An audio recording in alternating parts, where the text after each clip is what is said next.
gaga. How many people go gaga for her? Yes.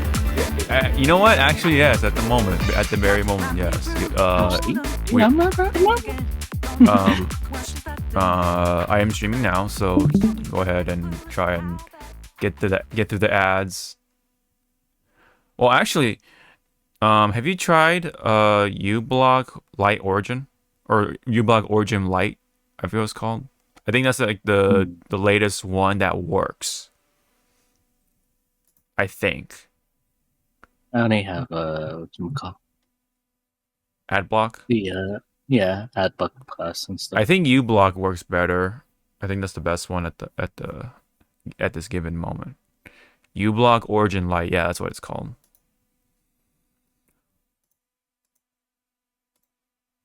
Though that being said, I still use YouTube Premium because when I watch, yeah. Go ahead. No, because with I guess with AdBlock Plus, it fucks up YouTube. In a way, it makes it slower or something. Yeah, I think that's on purpose because YouTube is trying to fight back on that. But fight the power. Fight the power, yeah. But I think again, uBlock works better. I think uBlock is derived from AdBlock, but you know, end result is hopefully the same. Okay, so let me know if we're coming through. Delete it? They delete it. Because I did save I did like the video of what's her name? Vivian? Yes. Nah, they probably she had like she had like a cool like moveset, and I was like, ooh, there goes my money. Yeah. Yeah. I will see. Previously, I was like, nah, but now that she's an actual like ether anomaly, I'm like, ooh. I know. Ooh. It took us this long. Yeah. Like visually, I'm like, whatever. She's cute, whatever. But I gotta know her kid or whatever. Then the fact that she's an ether anomaly, I'm like, oh, god damn it. I'll try to pull for her. We only have like what, 2 at most, 3. Well, we do have a chart for it. We'll look through that later on. We're gonna look at the docket. Yes. I only stayed up for like a little bit, but I did catch I don't know how do you pronounce his name? Blas? Oh, Blas, yeah. Yeah. I caught his sets, and I'm like, Jesus Christ. With Ryu too, man. I'm like, damn, man. Yeah, I know, Ryu, like Ashoto. Ashoto was kicking your guys' ass. That's not Ken. It's like, wait a minute, that's not Ken. That's Ryu whooping ass, man. Shit. You got all these Kens out here, and then you got one Ryu just whooping ass, and in fact finished second of this year's Capcom Cup. We'll talk more about that in this rendition of the Hypecast. This is 310, episode 310. So we are hitting them double digits within the 300s now. So we're chugging along as always. It is the beginning of March, and with yours truly as always, Sean, aka Hawk525, with the co-host, my cohort, Zawa.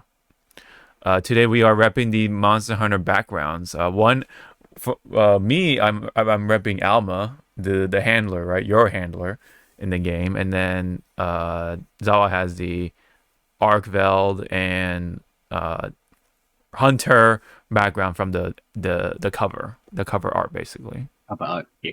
Yes. Let's just say Alma is much more fucking better in every way.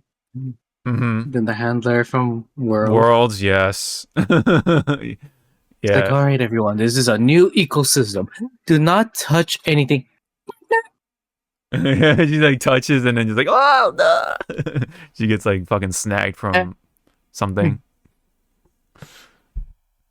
I don't think Alma doesn't do a whole lot, but like she has that line in the cutscene, that's got people like blazing all over or glazing all over the game at the moment. Well, and also she's actually like she actually knows her shit. Yes, Like, she weighs out the options, right? Like, okay, do we do we kill this motherfucker, or do we, yeah. can we? She goes like, yeah, she's pretty much like, okay, does this thing really benefits the ecosystem? Yes, she weighs these things. Yeah, she actually gives them thought. Well, if you play a Monster Hunter for as long as I have, Mm-hmm. past like hunters will be like, big monster. Yes, but we have to. No, big monster. Me kill. Me want weapon. But this monster might help the ecosystem. Where did he go? He's killing it right now, isn't he? Mm-hmm. Yeah. So When she said that line, that I had that little like anime movement. It's like hee hee. Mm-hmm. Say less. Yeah, because during that cutscene when you're about to fight the final monster or whatever, like when she said, yeah, final monster, quote unquote, when she said the line, I actually had like a little bit of goosebumps. Like it's literally the meme of like the picture of the goosebumps when she said that line. Like I didn't say much during the stream, but I felt it. I'm like, oh damn, let's take this Felt monster it in his down. bones. Take this bitch down. and then what's his face? Nata? Yeah. I want to kick him down a fucking He's like, ditch. no, he's finally free though, but he can make his own choice. Like, bitch, bitch, you see what he's doing? No, when Nata said like, he and I are the same, it's like, no, he's not. Are you a test tube baby? Is that what you're trying to tell me? Test tube baby. Were you born from this milk that looks surprisingly too murky white? Yeah, no, shut up.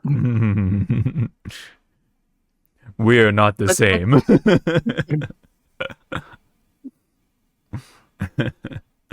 And well, with that stuff, it's like your handler Alma's like, I want to study monsters. Yes, you want to study monsters. I want to study monsters. We're not the same, honey. It's like, what do you mean? It's like, what do you mean? No. If you have to ask, you know, we're not the same. And then she's probably like, oh yeah, hey, we can study together, right? Like, I mean, unless you want to participate, if you know what I'm saying. We can study together. How much milk can you handle? What?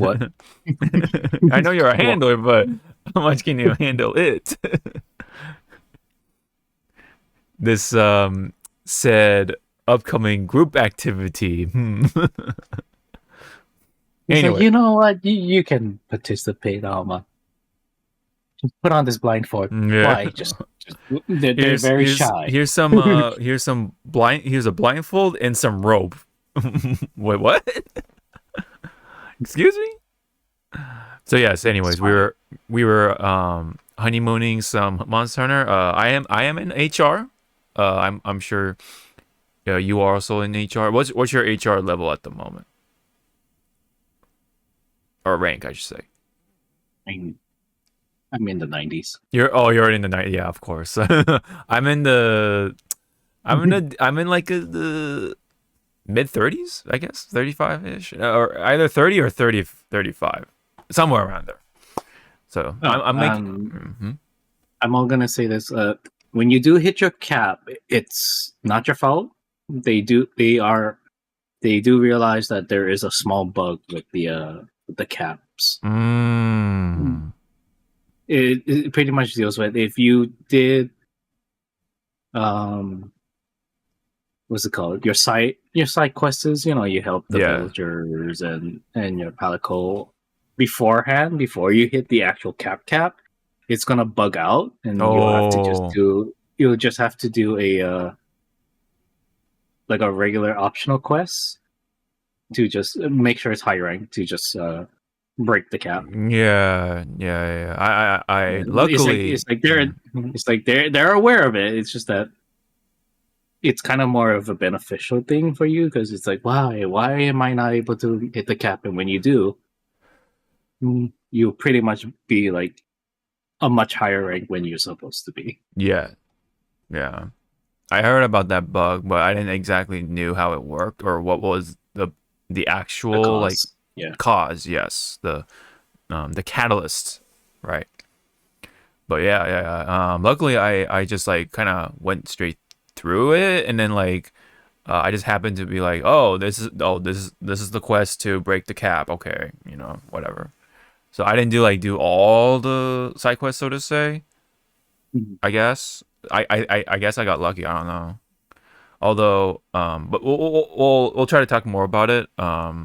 This is a pretty Capcom heavy Hypecast for today because yeah, we're going to talk about the Capcom Cup stuff to review our predictions because we did do that last time, and then yes, we did take a break during the actual Capcom Cup, just happenstance, but also to honeymoon Monster Hunter as well. Speaking, on the topic of Capcom, Monster Hunter Wilds, right? And you know, as we were talking about the bugs and stuff like that, yeah. I mean, well, I guess we'll save it for later. Let's talk about Capcom Cup. So I guess you could say this is now the fighting game portion of the news, but I Yep. do want to get through Capcom Cup and then a certain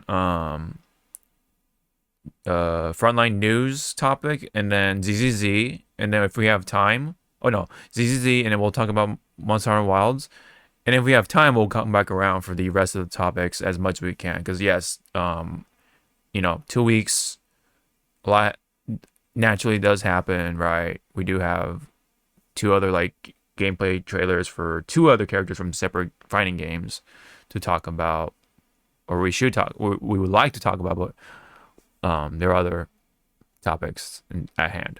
So, anyways, let's just get through it, and we'll see how it goes. So, Capcom Cup. Let me go ahead and hit the old soundboard to initiate this. This battle is about to explode. There were explosions to be had at Capcom Cup. So, you did say, right, like you did try to catch like some sets, right? A number of sets. Yep. And then you did catch Blaz, right? That was like the dark horse of this tournament. Blaz was absolutely amazing. Hats off to Blaz. Yeah. Mm-hmm. And remember, kids, for those who did not watch Capcom Cup and stuff, this kid is a kid, 15 years old, and when he was winning, I saw on Twitter a lot of people posting that Cell moment Mm-hmm. from Dragon Ball Z, screaming, but you're a child. Yeah. He's like, yep, exactly.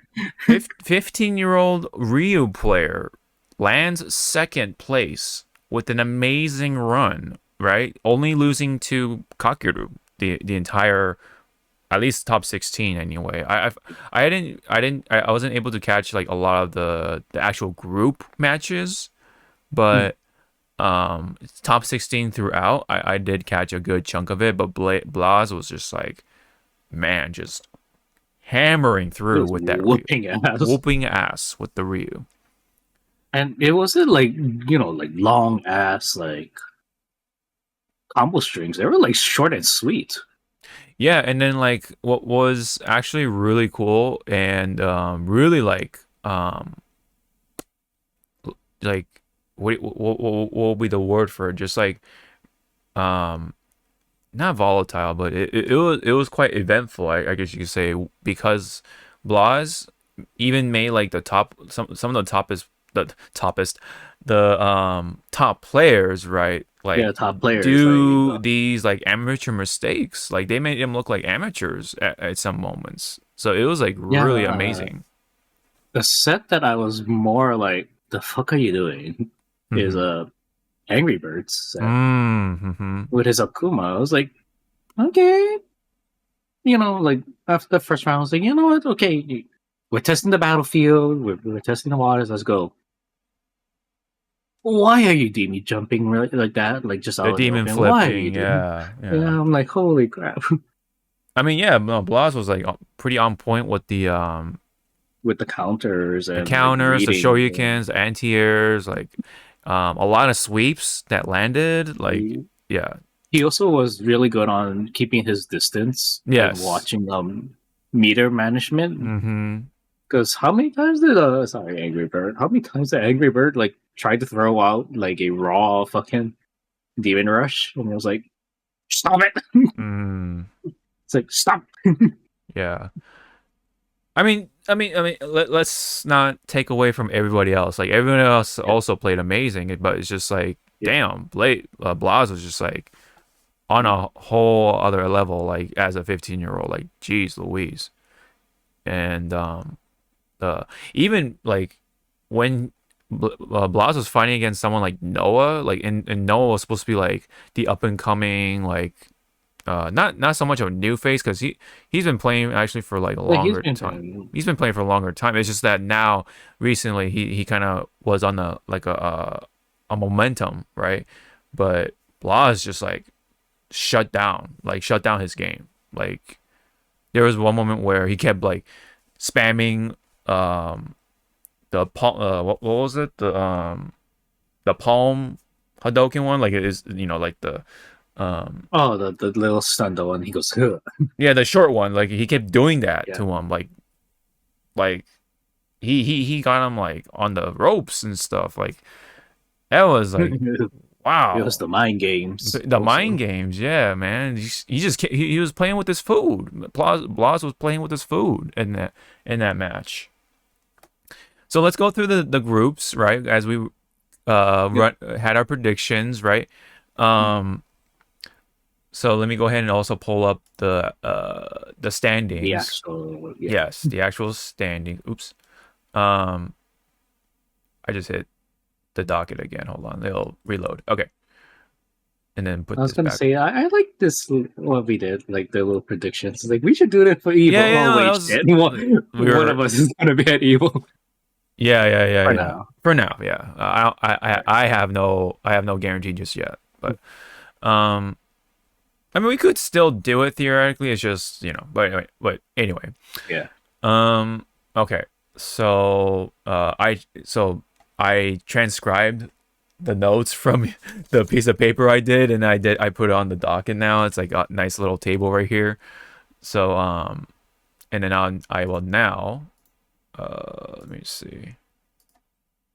I remember that GIF was just now with that very pixelated face Oh, looking. I was like, yeah. it was like that. Who is that? Yeah, that was the early. Was it the early, like a closed beta or something from Monster Hunter Wilds or something like that? I'm not sure, but I don't know. hmm Beautiful. That's all I'm gonna say. yeah, it Beautiful. was quite beautiful, wasn't it? Okay, so okay, now we have the official. Well, not official, but somebody put up the standings right here. So thank you, Liquidpedia, for constantly updating and stuff like that. Anyways, so back onto the tab right here. So so for Group A. I predicted that. Well, we predicted three people, but it was the top two after all for each group. But Yeah. we went ahead and picked three people. Pick three because it's a better odds. They're odds. We get a little extra leg and stuff like that. Yeah. That stuff like that. Anyway, so for me, I said Punk, Itabashi, and Hot Dog would be like the top three ish somewhere, and Zawa said Punk, Saboteur, and Takamura for Group A. Now you did get Takamura, I Yeah. believe. He did get was able to leave the group. In fact, he was the top of Group A, so he was in winners, I believe, of top 16. Whereas number two was Phenom. Phenom. Yes, Phenom was the one who made it out, but number three was Salvatore. So in this instance, you did predict more people correctly, technically. So I will try to highlight That that. means Yeah. that means my gotcha luck is good, right? Yeah. So in this little block right here, you did win that one out of out of this one. And then none of my predictions came through, but to be fair, we both predicted Punk, right? And then Mhm. I wanted Itabashi to get out, but it was tough. It was tough. I think where he landed. It Oh yeah, he was, was like second to last. Yeah. It was but pretty. at least he was in the top 10s, Mhm. or top 5. So fucking just give it to him. Like, you did good, Mhm. you know. I mean, yes, at the end of the day, he is one of the top 48 players, so that's already of accomplishment, right? Um, Accomplishment, and it's let's not like dance around it. Like, mhm. everyone here in Yes, all the groups, everybody they here they did their they best. did They a performed. Yes. gauntlet. Hmm. Like, they had to do a mental and physical gauntlet. Yes, this is a gauntlet, Okay. so this is a really tough one, right? For these players. And what's funny for me is that my predictions wound up being exactly the bottom uh half of Group A. In fact, the same exact order. So Punk is the top of the other half. Itabashi and Hot Dog being last for Group A.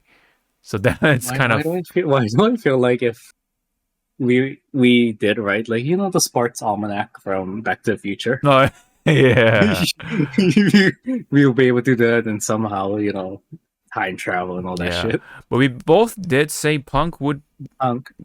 we make it out, but no, he didn't. So it really shows that this was a tough gauntlet, right? This It is was a a tough this is Evo gauntlet, and champ. Hmm.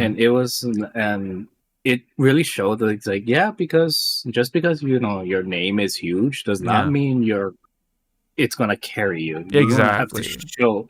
You have to show why your Yeah, name is big. You have to yeah, show you know a yeah. lot of shit. Mm-hmm. So let's go to Group B. Um, so officially, right? Noah Prodigy did make it out on top, so he was in winners top 16, and then NL was number 2, so he was on the losers side of top 16. And with that, I actually was able to correctly predict that. You Um, secure the top two seedings. for sure. So I'll highlight that. And then for you, oh no, well, sorry, I said Noah, NL, and Salty Kid for my Okay, picks, and yeah. then for your picks for Group B was JB, Grant, and Salty Kid as well. Salty Kid unfortunately did not make it out though. He was number Mhm. 5 in Group B, with in fact, um, it looks like this is 2 to 3, 5A. I'm not sure what this is supposed to be, but anyway, he's number 5 with -3 points I at the time. So And then JB is number 3. So good on JB. number JB was number 3, so you did get that also correct. Oops. I wish you can do. I wish you can highlight with the double click, but anyway. Um, you did say Grant, who unfortunately did Right. not make it through quite a bit. He was number 4 though. He was number 4. Number But 4, but he kind of close, but not enough. And then actually, it's kind of funny for Group B. You got the first two. mm-hmm, I got the first. I got the number other 3. two following. Yeah, he did actually, right? Yeah, he did. Because Yeah, see, now you almost have the bottom half, but no. yeah. Anik. We're just switching Mm-hmm. the hands. Like, here you go. Yeah, it's actually pretty interesting, right? Uh, so Grant and Salty Kid are number 4 and 5. That's actually pretty funny. So in this instance, I did out of the two of us, I did win that one for the predictions. So now for Group C, we both said Tokido and Kakeru, right? But Wait, sorry. And for everyone who's listening or watching, we're pretty much gonna tally who won the most, and we're gonna and the winner gets $50 in Google Play to pull in Zenless Zone.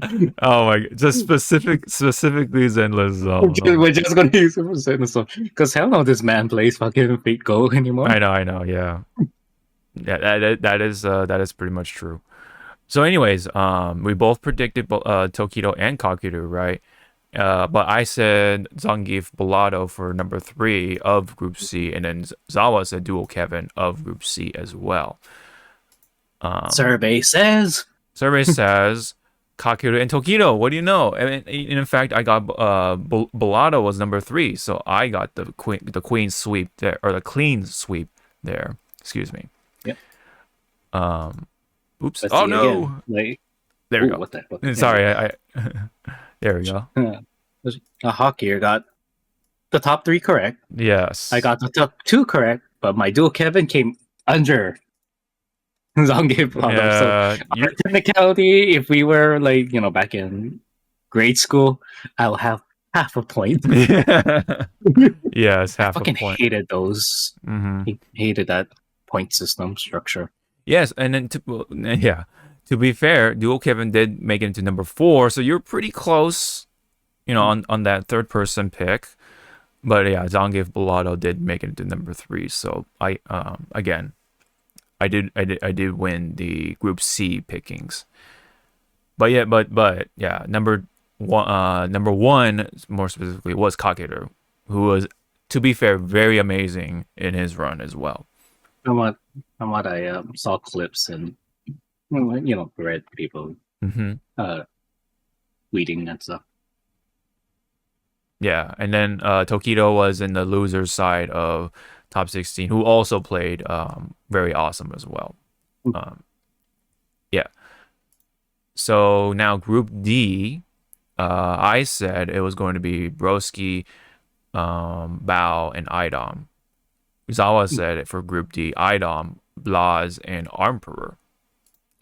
In this instance, you did get Blaz, correct? So I will highlight that. Make the little highlight. Mm-hmm. I said Broski, so I also get a highlight on that one. Blaz did make it out. Sorry. We both said Idom too. Yeah. Idom was like at the. We both said Idom would make it out somehow, or at least reach the top. Yeah. But unfortunately, he was last in Group D. Yeah. It was tough for him. He's playing the mighty. What do you call it? Manon, right? Yeah, he's playing Manon. So at this point in Street Fighter 6's lifespan, whatnot, people already know her kit and stuff. So there's nothing new. And sadly, she didn't get any love yet. Up there, she's probably gonna get some love, maybe in whatever iteration.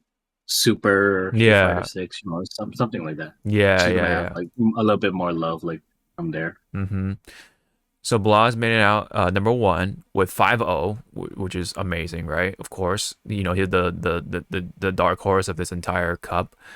Broski was number 2, so he was put into the lower side of the top 16 bracket, and then number 3 was actually Bao. So I did get Bao right, technically, so I do get a highlight. It's like, right. Wow, your highlights look different. And then, but unfortunately, Emperor, I think, did not quite make it. And then Idom, we both picked Idom, to be fair, and because it's the name, right? To be fair, we both thought he was going to perform well, but he can only do so much with Manon, so. Manon. But yeah. it is good, to see, that one person that's character loyal, Yeah. Stuck through it, stuck with his guns. I mean, Manon is the comfort character, I guess, at the moment for Idom. But couldn't quite make it for this time around. I know this was late already. And was Mai allowed to be played in this tournament? Yes, she was used. Yes, she was definitely. But she wasn't you didn't see her at the high. Well, yes and no. I didn't. I kind of was zoning out when it comes to my in top 16, so I didn't quite like see what was going on there because I was so like stuck on to Blaz's run that I kind of like phased out. Also, my did have a presence, but it wasn't like No, it wasn't like crazy. crazy. It Yeah. was like, oh, oh, you're here, honey. That's good. Yeah. Yeah, you're just going back to what you're doing. hmm Oh, what? Oh, you want food? Okay. Yeah. So in Group D, I did win more predictions, so I do get the highlight on that one. Group E, we both picked Fudo. We both picked MinRD, but for me, I picked Mr. Crimson, and then for Zawa, picked Chris CCH for Group E. And then for Group E, Fudo made it 5-0 out of Group E. MinRD made it 3-2, which was pretty close, but he made it through. But so he was thrown into the lower side of the top 16. So we both did get that right in a sense. But yeah, MinRD did kind of had a tough time, it looks like, but still performed nonetheless. He did his best. Because And again, like as we said before, this was a gauntlet of Yes. physical and mental like gauntlets. Like you could tell, like some of them are already like done. Like they were mentally checked out. They're like, I am. Mm-hmm. I'm gonna chug this. Pretend this was a monster. I'm gonna chug this monster right now to get through it. Mm-hmm. Mm-hmm. And it's like, bruh, don't. Yeah. So we both actually got the same amount of picks correct. So for Group E, we're tied there. So none of us get the overall highlight there. So we both You lose. So I mean, I guess it's a loss technically there and in Group E, but we both predicted Fudo and MinRD correctly on that one. In a sense. All right, so Group F, we both picked Big Bird. But after that, I picked Oil King and Le Char, and Zawa picked Xian and Uriel Velorio, excuse me. I believe you got this one. Yeah. Group F is Lashar being the top with 4-1. Xian also was 4-1, but I forget what happened there. I think maybe he lost a tiebreaker or something, so he was put into the Yeah, I think yeah, he did lose the not. I was almost gonna say reset, but yeah, it was a tiebreaker. Like yeah. he got the Yeah. like, I think not the bad end, but Mhm. just like shit. I think okay. This is interesting because I think this is supposed to be like overall games or matches. Yeah, matches. Or yeah, game or the individual games within those matches, right? So because I think he lost a couple, just one more round, Lashar got the top spot, Yeah, and Xian didn't. Okay, so I think that maybe that's how it works. I'm trying to figure out here what was a determining factor because they both have 4-1, so they both I was also looking at Fudo and Blazes. They're 5-0. Fudo is 10-1, and then Blaz is 10-3. Plus 9 for Fudo, plus 7 for Blaz. So yeah, there was a win-lose factor. Yeah. So they just it like wound it up to like the individual rounds and stuff like that, I guess. So I guess that's how it works here. But anyway, I did get Lashar right. So I got the highlight there. But you picked Xian, so that's also correct there. Number 3 was Big Bird. So we both picked Big Bird. That's the highlight there. I don't know why I'm trying to make a Big Bird voice, but for some reason, fucking Mickey Mouse is coming out of my head. Yeah. It's like, wait. Oh. Unfortunately, yeah, Oil King was number 5, and then you Yeah, picked Uriel, who made it into number 6. Unfortunately, it was a pretty I tough was like one. right behind you. Yes, um, pretty tough one for Uriel, unfortunately, in his group.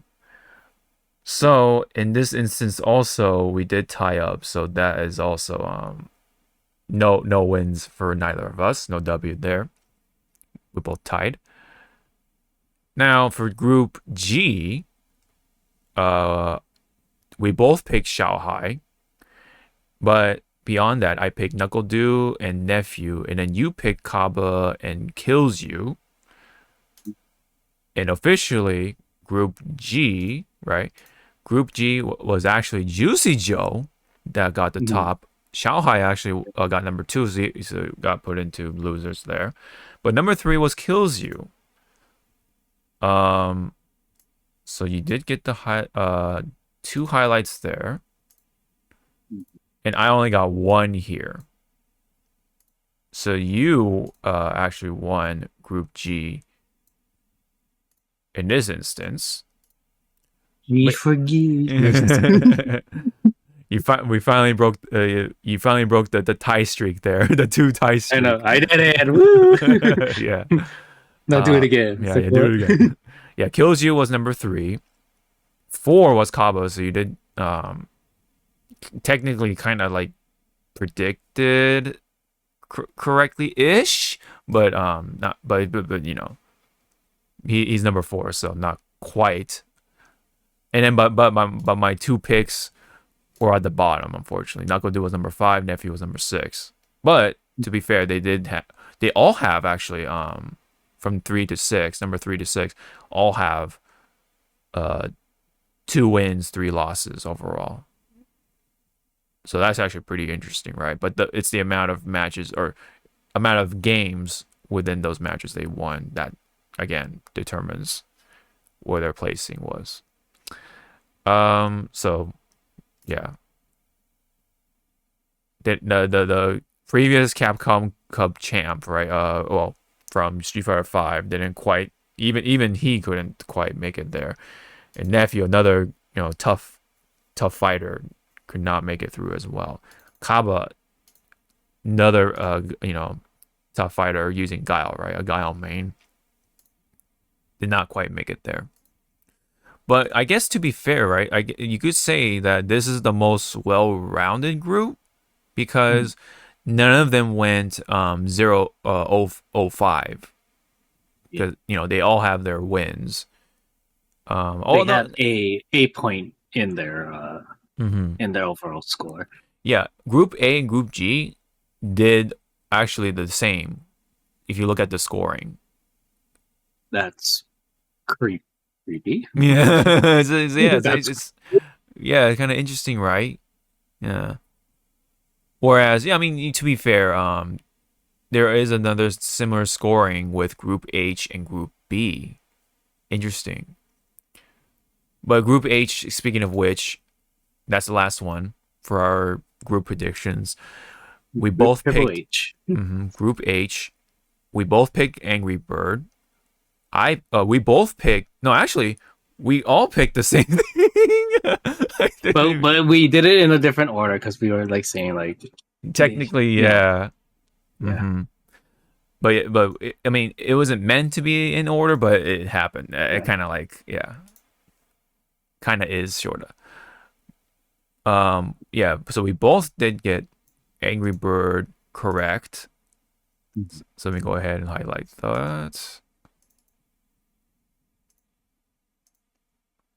And then we also picked Shuto, who made it into the lower bracket or loser side.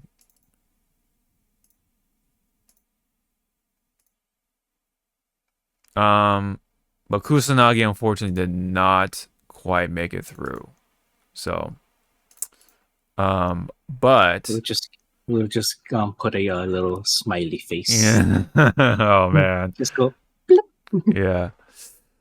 So I mean, it's better than that stupid ass like you tried star. Like, oh yeah. Yeah. So we could call it a tie, right? I mean, yeah. Yeah. We could call it a tie, but because we both picked the same exact people, we could be technical and say that I actually won that because you did pick Kusanagi first and then Yeah, if we the, want it to the be that. the two. Yeah. So in a sense, I actually predicted very correctly that these two would make it out. As to you said you felt like Kusanagi had a promising like sort of run, Yeah. but followed by Angry Bird and Oroshuto. So overall, for Group H, I did win that one by technicality. Rigged. Stop So the let's count. How dare you? recount. Recount. How dare you do this to me? All right. So we can tally up the scores here. So this will be a little awkward here, but let me see. I guess I'll do it here. So I You got won. 3. Was it 3? No, Yeah, you got 3. wait. 1, 2, 3. Well, 4. 4. Yeah, I got 4 here. So S4, and then Zawa 3, won. 5, 4. Okay. 4. And then you won 2 technically, right? Because because the rest of them were ties, so those don't count. Although I mean if we were to include ties, I still have more scores anyway, so it doesn't Yeah. matter, I Well, guess. that's nice. Yeah. um.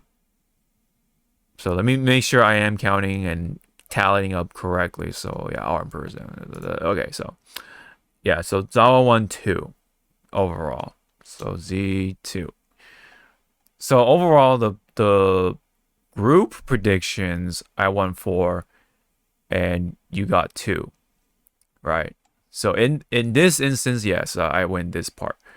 But now we have top 8. This is a whole nother story. This is a whole nother Hey, story. what's your Venmo? $50. Oh my god. It's like, what's your Venmo? Oh god. Anywho, um, we this is our top 8 picks right here for our last part of the prediction portion of things. So I picked Punk, Tokido, Fudo, Minardi, Big Bird, Xiaohai, Angry Bird, Noah in no particular order. Um, Zawa said Punk, Tokido, Fudo, Kakeru, Big Bird, Kaba, Angry Bird, and Minardi. So we both picked Punk and Tokido. Also Fudo. You also Minardi, and also Big Bird and Angry Bird. The only difference is me picking Xiaohai and me picking Noah. And as for you, it's just Kaba, I think, right? And Kakeru. And Kakeru, yes, correct. Sorry, I'm like doing like a gecko eyes, like, okay. Yeah. So yeah, so overall, yes, we only have 2 different people for each of us, yes. Yes. And then what happened there? What happened there was, let me see. So, oh crap, there's no top 8 bracket. It's only just a full top 16 brackets. So this is gonna be interesting. So I think this starts from winner semis to losers quarters. So I think that's the top 8, correct? I think that's how it goes. But let me go ahead and make sure. Um, let me see. Who would be a good person when it comes to top 8. Anyone have a good top 8 chart? Okay, here we go. Thank you, Shiramizu, for the simple top 8 run right here. So basically, it's Shuto, Tokido, both at number 7, Noah, and Juicy Joe at number 5, and then number 4 is Angry Bird, 3 is Lashar, number 2, of course, the dark horse, is Blaz, and the winner of Capcom Cup 11 was Kakeru. Right. Let me go ahead and compare that, right? So, let me go ahead and highlight all the correct people. So, Angry Bird was there, yes. Noah, yes. And the rest of them, not quite. They were reduced to atoms. Yeah. Even Mena, man, he actually lost in the top 16, like in this first match there. So damn, it's it really goes to show it's tough. It's such a tough Capcom Cup. And then Fudo did not make it. Big Bird did not make it. Xiaohai definitely did not make it. We both, and then you picked Delete row. It's like delete row. Never happened. like an extra sketch. Yeah. Yeah, you got Tokido, you got Kageru. And then I forgot to write the winner. God damn it. Oh well. Well, I mean, hold on. Let me get through this, and then Big Bird. Yes, you did get that right. So highlight there. Oh no, I'm sorry. No, this is Wrong bird. Wrong bird. I'm wrong bird. No, I'm sorry. I'm sorry. It's like, wow. Species. Speciesist. No man like you. Ooh, so we both got only 3 right. So that's a tie there. Settled it in Smash. Settle and Smash? Nah. So, and then for winner, I didn't write it. I didn't transcribe it, but I did write it down here. So we both thought, well, for the winner, right? I picked Xiaohai for the winner or champion, and you picked Tokido for the winner, but we both got that wrong, so that's out of the window. Users. Yeah, but you did get Kakeru, right? As the winner.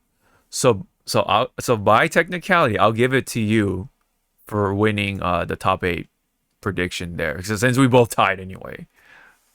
So I'll give it to you here. That's the way my sports almanac. Oops. Oh, that's weird. I know what happened. Oh God. My eyes. I don't exist anymore. Yeah. I'm like the sun. Yeah. So by technicality, we would have tied otherwise, but by technicality, because you picked Kakeru in your top 8, who actually won Capcom Cup. Yep. I'll give it to you there. So Zawa won that one. So actually, if we were to tally that up, I only won still by 1 point now. So it's actually a pretty close race. But I came out on top. Woo! I don't like this. Yeah. They cheated. They did something with my satellites were not lit up correctly. I want to recount. did the hands. The recount, stop the count. I don't like it. This is stupid. Oh man. So yes, overall, in terms of predictions, stuff like that, I win the most. So woo! Capcom Cup 11. Yeah, We yeah. should yeah, we So should you're Ben, no? mhm. we should do this, yeah, definitely for Evo, but yeah, like the rest of the Capcom Cups and stuff like that. That was this was actually pretty fun. I like doing this. I'm glad we were able to um I think you kind of like initiated it, so yeah, like Yeah. you're kind of like, oh, who do you think is gonna win? Like, oh, let's make it into a little thing, right? Like, Fun little jab to each little other. yeah, a little fun little competition, right? Have our own little Capcom Cup esque little thing going on here. So yeah, next year, man, whenever this comes around again, we'll do it again. We'll definitely give this a whirl again because this was actually pretty fun. But from what you were able to see, right, with this Capcom Cup, what did you think of the event of itself?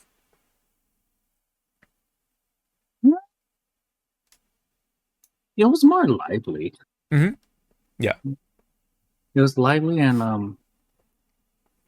mean, I said it again. Like, it looked like a gauntlet. Like Jesus Christ, I don't know how these people are surviving right now. This Like was. I would have been like Mhm. knocked out, like probably like on my third set or everything. Mm-hmm. Yeah, because we only got um there was only one group that one of us got correct that got correct, and that was me with Group C. But there's only one, so it's like damn. Yeah, it goes to show it's really tough. It's really tough to predict who makes it out and stuff like that, and who actually wins and all that. So it was a pretty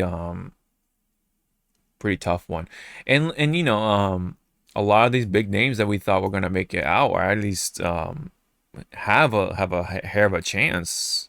Not quite, right? Like, you know, oh, in fact, second place, right, is a 15-year-old Ryu player. Like, we did not, like, none of us thought he was gonna make it. Blas was making it into a top 8 for sure. You only picked Blas from the group pick, right? Which is which is funny. Like, you're the only one who actually picked Blas out of the two of us. So that's actually pretty funny. But none of us put him in that top 8 though, because none of us ever thought that he would ever even like do that. But he just went the complete opposite. He was amazing. He only lost to Kakeru, um, who of course was in winners and won it overall. So that's, to be fair, right? Like, it's crazy. A Ryu, right? A Ryu player from Chile, 15 years old. He already won Capcom Cup, like, morally, like the hearts, He right? was pretty much the people's champ. Yeah, exactly, the people's champ, exactly, right?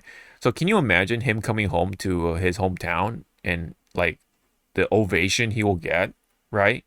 As this like 15-year-old kid, you know, like he and being in second place, I believe he won at least 100K. So that's, there you go. Like 100K is already like pretty comparable to the previous Capcom Cups in terms of prize money. So he already like won a good chunk of Capcom Cup anyway in terms of prize money. That's crazy, dude. That is absolutely nuts. A 15-year-old got 100K with playing Ryu. Street Fighter 6 playing Ryu. That is nuts. To me, at least, right? It absolutely is nuts. And not on top of that, the way he played was just insane. Like, he made people like what was it? I think I picked him. Yeah, Lashar. Lashar like looked like an amateur when he was playing Blas. And Lashar is like a top player. Noah was was food to Blas.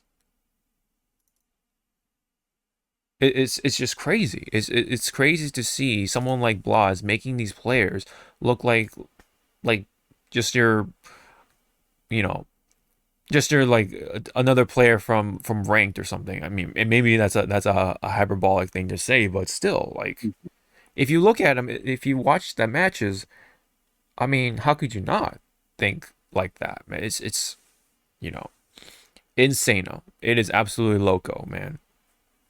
He was on something, right? It was all he was on a whole nother level, especially being at 15 years old. So can you imagine having another 10 years of experience? You know, it's going to be crazy if he keeps up with this.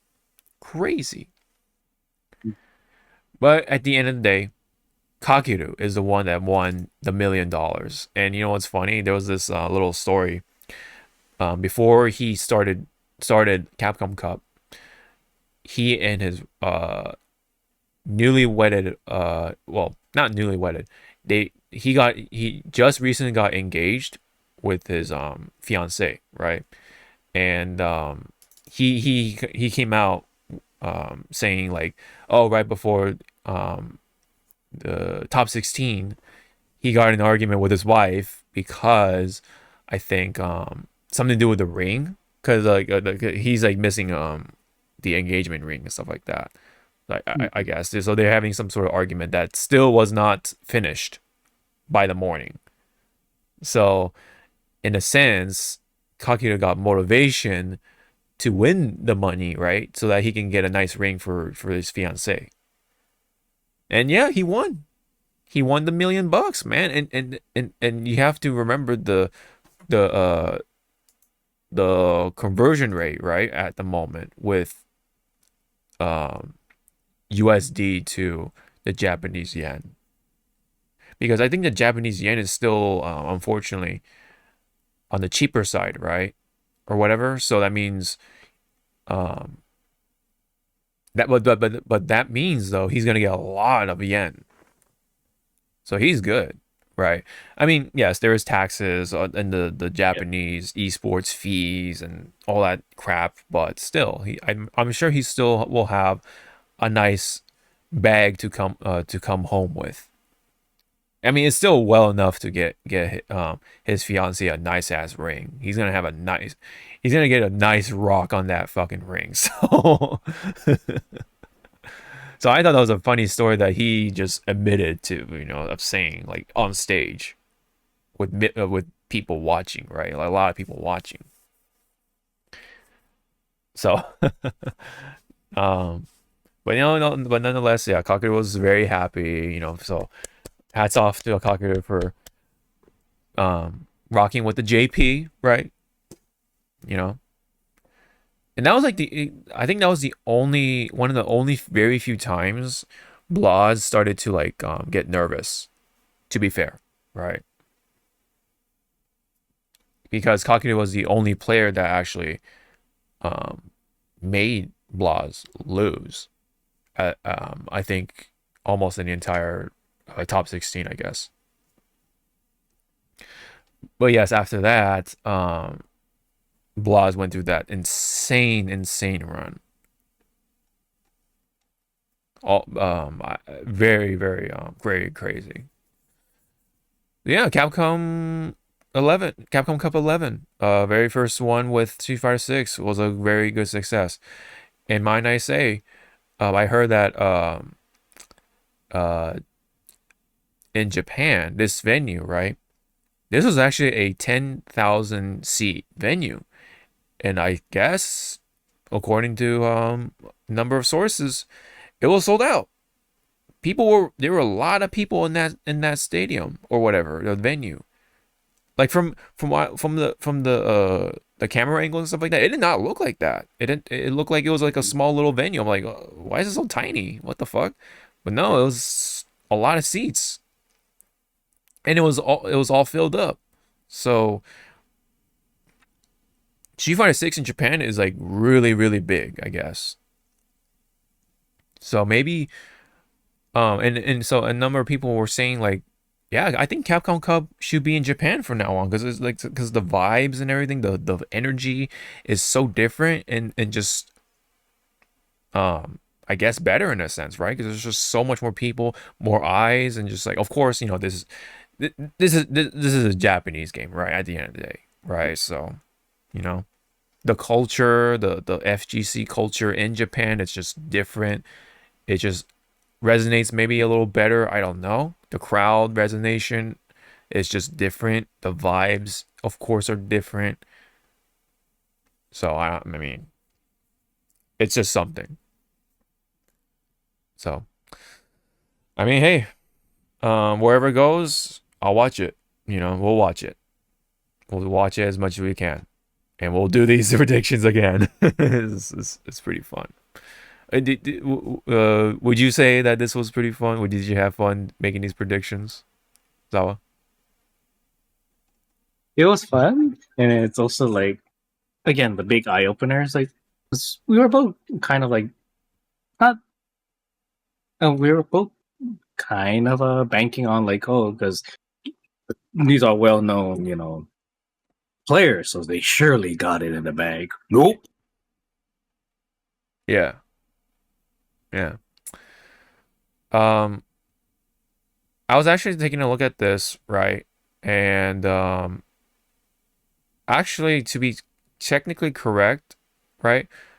I actually got one, two, right? Because where is it?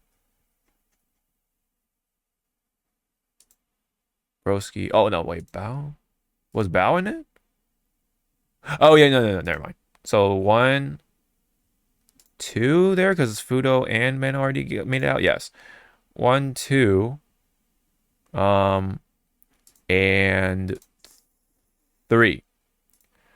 Technically got three correct, but because we included the third person, then yeah, I mean, then it's not entirely correct. But in a sense, yes, the top two I did get correct there.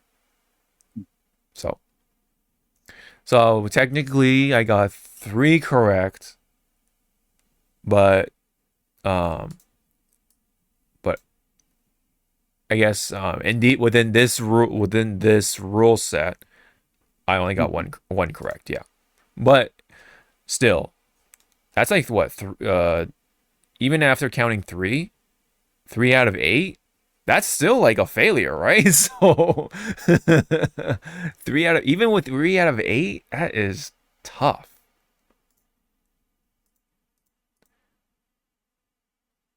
That is tough. And then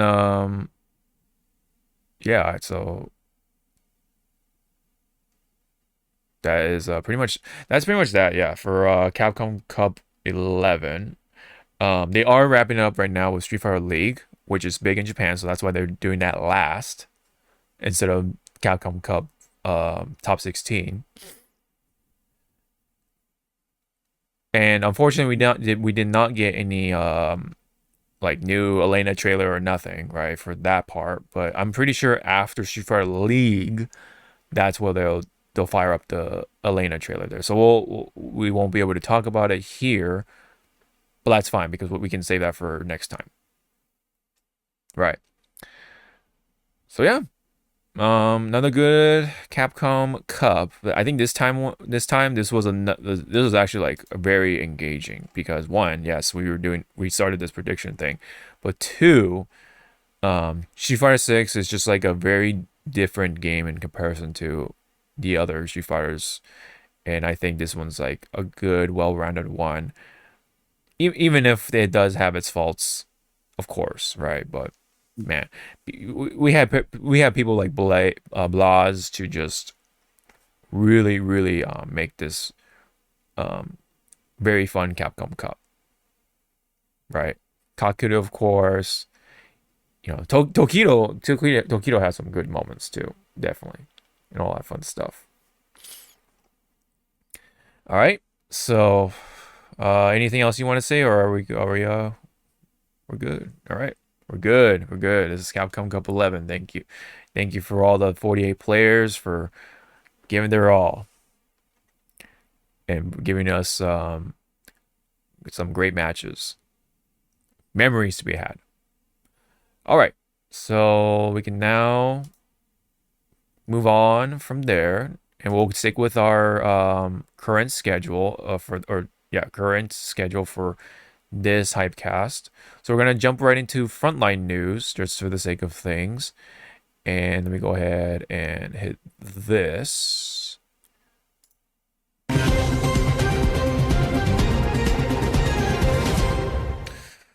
Okay, so I wanted to give us an update on the situation with Johnny Somali, right? Johnny Somali, if anyone needs a reminder, he's the nuisance streamer harassing people ranging from Japan to, of course, lastly, South Korea. So in South Korea, he actually got arrested there, and he was,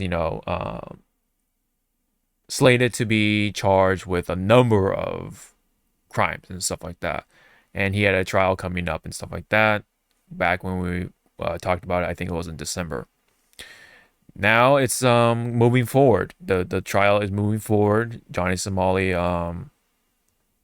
is actually going through the trial and everything. But even up to this point, Somali still doubled down on his character and stuff like that, his overall person, right? He still was just obnoxious, disrespectful, and just a complete mess.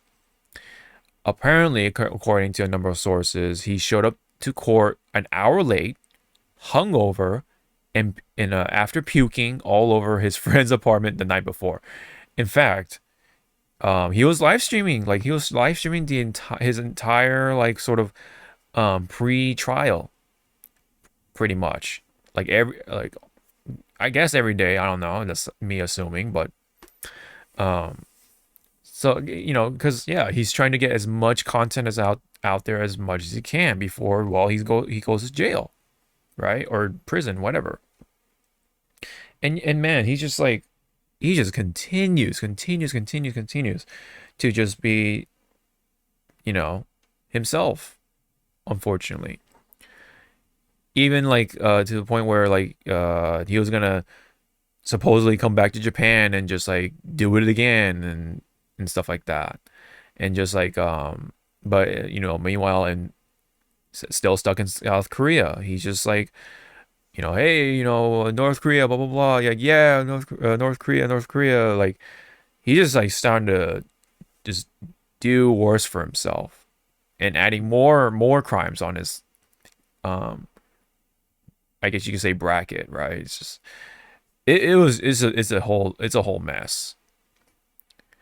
So at the trial, he actually pled guilty despite him, putting up a show I'm gonna be all right, basically. And he even will try to make a claim that he's crazy. He'll be put into a sort of a mental facility of sorts, like a mental hospital type of stuff, environment.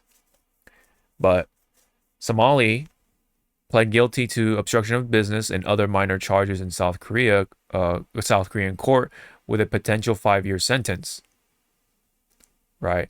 So, I don't think it's even potential anymore. I think it's actually slated to be 5 years, and people think, oh, that's not enough. That's not enough. But this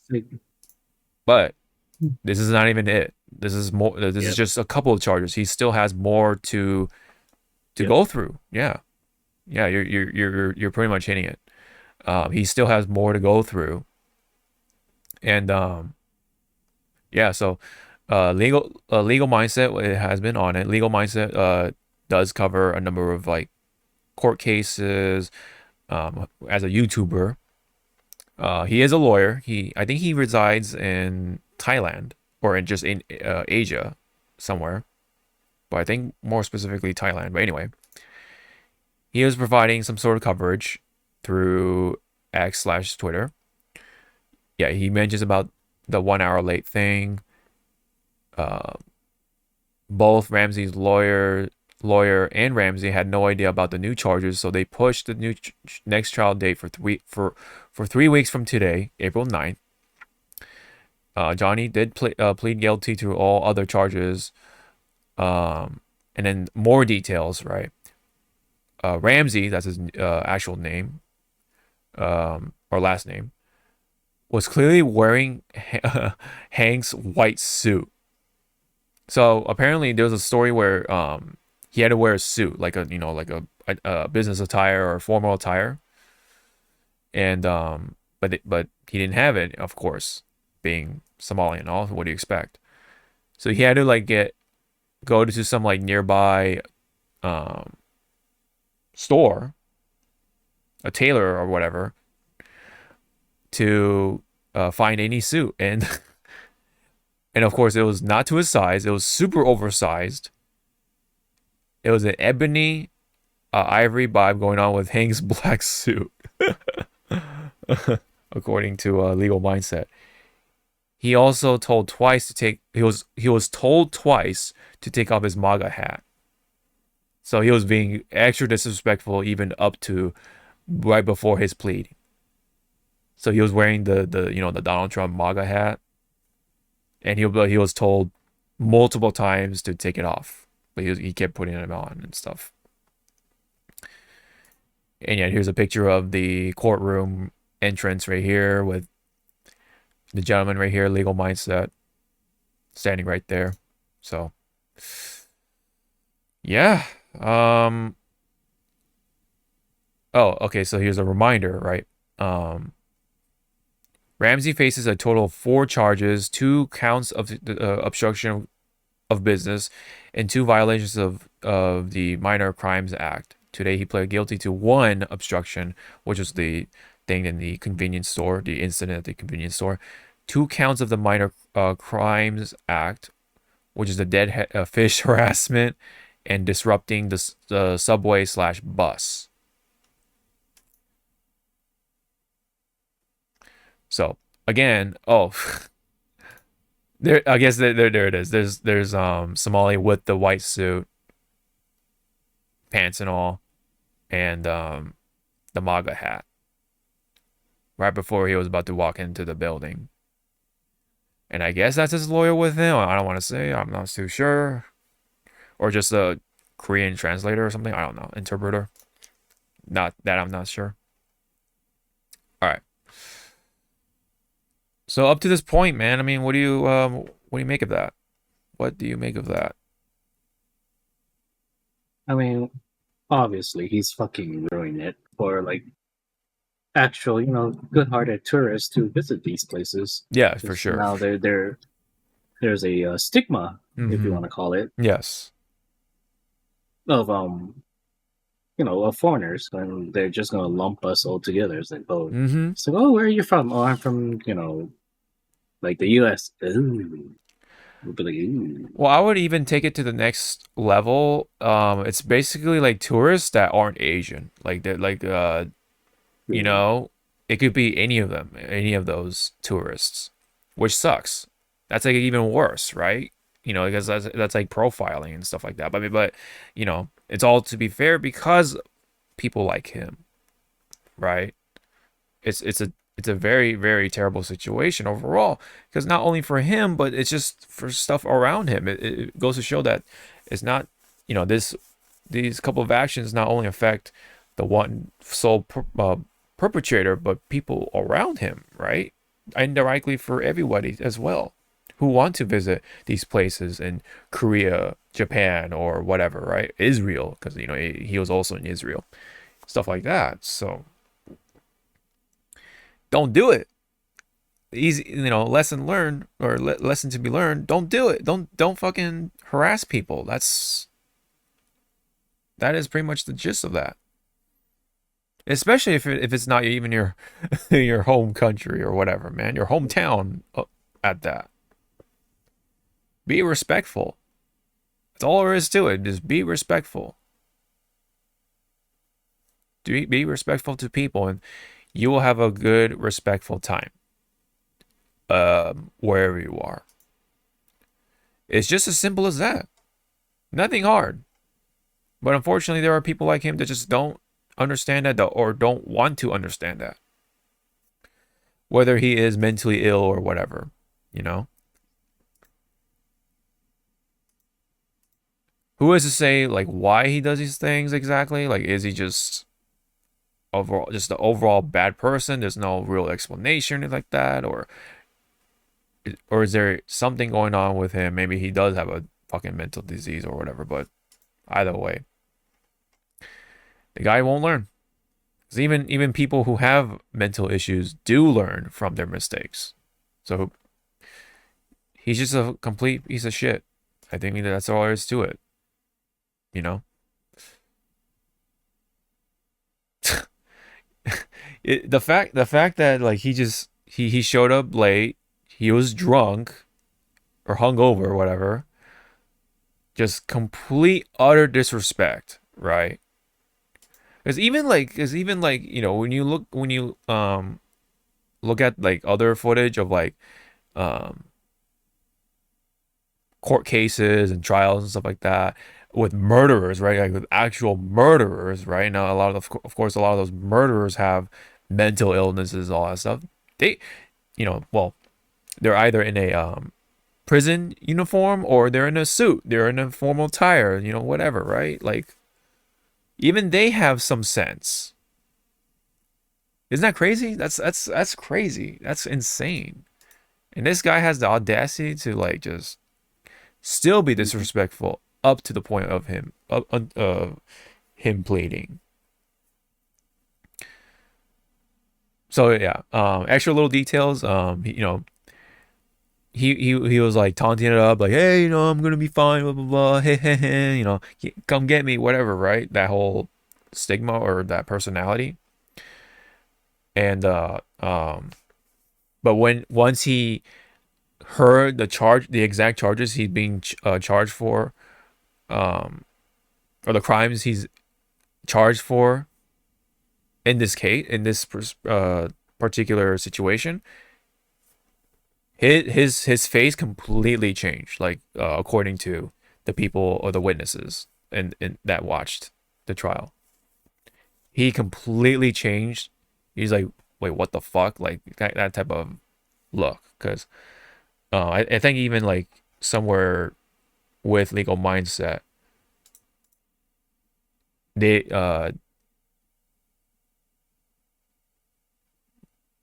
did not expect to be charged with those crimes. I think that's what legal mindset was implying. Yeah. Oh yeah, right. Like I think it was like more of like hee haw until once they heard all like the initial charges, that 5-year one. Yes. It was like, oh, and then all of a sudden it's like, oh yeah, and on top of that, here's the other charges. We're gonna see you in a month or so. It's yeah. Yes. It's like yes. Yep, right here. Both Ramsey's lawyer and Ramsey had no idea about the new charges, so they pushed the next trial day for 3 weeks. Yeah, so that's basically what you said. Summed it up nicely. Hee hee ha ha, fuck around and find out. That's basically what happened. Now, should we feel sorry for this person? Yeah.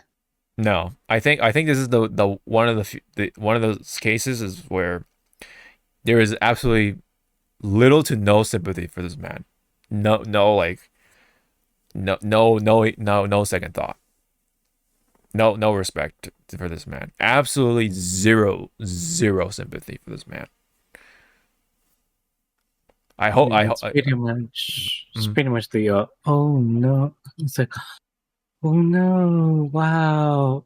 Who could have ever predicted this? Wow. You just turn to like the camera slowly, like right. Yeah, he's going to Korean prison for a decent amount of time. So that's that. Yeah, that's it. And then there's like some people, I guess, who follows him saying like, oh, but he's going Korean prison, so that means he's going to be treated well, because they're like basing off of like Japan's prison system and stuff. So Bitch, what? It's like, honey, you realize those people in prison are gonna beat his ass because they disrespected their own country. Hmm. So yeah, Yep. And maybe, yeah, maybe some of the prisoners know Johnny Somali because of the live streams, man. I mean, that's what Somali wanted, right? He wanted clout, and you know, he wanted to be famous, yep, but I guess he monkey pawed the damn thing. yeah, that's exactly what's gonna be happening, man. He's gonna get fucked up in prison, man. I am. Literally, He's literally gonna get fucked up in prison, man. He is going to be made their bitch. That's pretty much going to happen. the soaps are going to drop, For sure, man. For sure. and he's gonna live stream it. He want. You know what?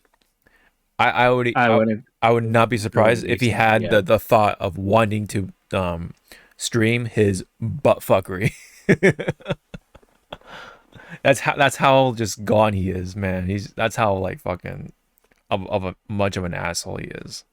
He thinks he's untouchable and stuff, or it's like no, no. It's funny because like yeah, like when he taunts people like that and then people actually hit him, especially in Korea, he starts crying. Like he's just like, why are you doing this? Why are you doing this? And I was like, why did you hit me? It's like, bro, you fucking. It's like you're waving, like a fucking red flag. But that's I forgot what the reason why bulls you know chase down people with red flag. I think it's with their eyes. Yeah, 'Cause, it's something to do with the colors that they see, but yeah. yeah. So it's like you're waving a red, fucking flag or a cape in front of a bull. What the Bull. fuck you think? Yeah. What do you think's gonna happen? Right. Man, yeah. This ain't this ain't Ferdinand. Mhm. This is not Ferdinand the fucking bull. Yeah. It's like you mess with the bull, you get the horns, man. Simple as that. Oh, three horns. All three. Yeah, and soon, for at least 5 years, whatever, maybe 5, 10, whatever, he's gonna have a bunch of horns in his butt for sure, and maybe his mouth. Well, no, not even maybe in his mouth.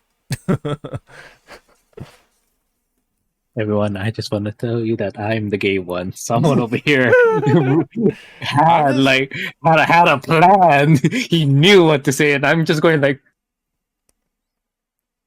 I'm just saying from what it is, man. but still, I'm like, you, let me see your tax returns. Yeah. Oh I still man. find it funny that only, I guess, like old people that watch the Max's stream, they understand the reference of tax returns, and then once I bring it up, they're like, "What does tax returns mean?" It's like, "Oh no. If Yeah. you're too young to ask about that, don't." That's funny, man. Yeah, I know. Yeah, it's been a long time, huh? It's actually been a long time since that actually happened. That's funny. As man, it is a bit sad, but at the same time, it's like, oh man, it's funny because like it's actually kind of weird because it's not like he got a whole bunch of views anyway. I think like the maximum he ever got was like 1,000 viewers or something like that per for like one of his live streams or something. And they all like none like he doesn't even have a community. Like he just has a bunch of hate watchers. They all want to see him like get beat up and shit. That's the kind of like streamer that he is. Because at least like there are people out there like a lot of people hate, but at least they have a community, especially with like someone nowadays, like Doctor Disrespect, right? Like I mean, yeah, like he did had a massive amount of respect at one point. So to be fair, but people are still willing to be fans of him despite the incident, right? Like him admitting onto all that stuff, but. This guy, Nah. He's basically kind of like the monkey with the music box thing. Like they're the ones cranking the music box to watch him dance, right? And they give him a little bit of money just for him to fuck around and get his ass beat. That's all. That's it. When you said that's around, I just immediately thought of fucking Kingdom Hearts 2. Dance, water, dance! Oh, Which again, I'm sorry to tell you people that's waiting for Kingdom Hearts 4, that shit ain't gonna happen. as for a very long time. Because Nomura is still not fucking done with part 3 of FF7, so fucking calm down, kids. I mean, who knows if part 3 is even the final one? They never said, right? So it's still possible. So it's gonna be Final Fantasy 7, whatever 4 is gonna be called, but it's gonna be like after stories of FF4. Mm-hmm. Which I fucking I love FF4, but fuck, FF4 had so much iterations and other shit of it. It's like, please. Yep. And of course, Somali is gonna not be there to see it either way. He ain't gonna be there to see it because he just chooses to waste his time harassing people and stuff. That's what he gets. That's what he gets, man. You think he learned the first time, but no, man, he just keeps doing it. He kept doing it, and finally, he found out. Like all the consequences, came around and bit him. And now he's facing those consequences, man. So that is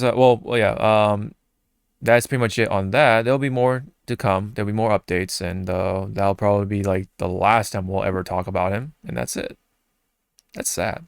That's kind of sad, man. But anyway, that's it on that part. Let's go ahead and head on over to the games news. We're just trying to jump around to certain topics, including ZZZ. But before we do that, let me go ahead and hit this. There we go. That was delayed. There we go. So let's talk about ZZZ. ZZZ first off had the live stream program thing. So for 1.6, this is going to be the version with the two banners featuring Silver Anby and Trigger, and then of course the A rank agent will be Pulchra. But the thing is that Pulchra will be free in one of the events. I forget which one exactly, but yeah, that's going to be a thing. Okay, we're gonna pin this. Have you seen besides their initial trailer review of Anby, have you seen the videos of Pulchra? Pulchra, yes. I think, well, they did feature her at least somewhat. Yeah. But I forget. Yeah. So what were you gonna say? I'm not gonna find that video, but so her gauge that's under her apparently fills up. And when it's filled up, after let's say you have Anby on the field. After you do like a certain I think it's initiated by her strong attack. Petra will just come in, do her small combo, and then fuck off. So yeah, and then her gauge goes back to 0. So both Trigger and Pulchra are going to be slated to be kind of like off-field stunners, pretty much. And of course, Pulchra will be like your 4-star version of a off-field stunner, and then Trigger will be the 5-star off-field stunner. That's pretty much what I'm seeing. And then Anby here is going to be able to amplify at least somebody's off-field stunning or off-field kit, which basically is Trigger. So basically, ideally, I guess you can or should whatever pull for these two because obviously yes, Anby will one up Trigger and then Trigger will benefit from Silver Anby directly, and they're both in the same squad, so you'll get the team buff. Yep. Yeah. So with Pulchra, about her jumping in, I think Pulchra is gonna be the testing ground, the catalyst of like how do we make team attacks work in this game, because we saw a bit in Sons of Caledon when you were playing as Caesar, and then every so often Lighter would come in to do a finishing combo alongside you and then just fucks off. I wonder if Pulchra is now gonna be like, okay, let's see how this mechanic works. Do we have to tweak it? And then probably that's when we'll finally get freaking actual team attacks, and it's not like, because I'm sorry, to only have like a special team attack between Coletta and Ben is kind of like, you have the entire Victoria household here. Yeah. Yeah. You also have the entire cunning hairs. You have the cunning hairs, Pubsec, section sec. Pubsec, I would love to see Pubsec. Like how would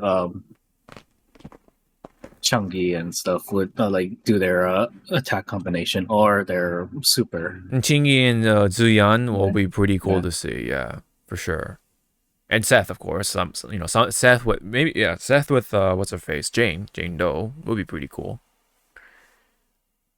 Well, Seth and Jane, if they do have like a combination attack, it'll probably be like at the end of their combination, like Jane's just gonna be like flirtatious or like, yeah, good boy.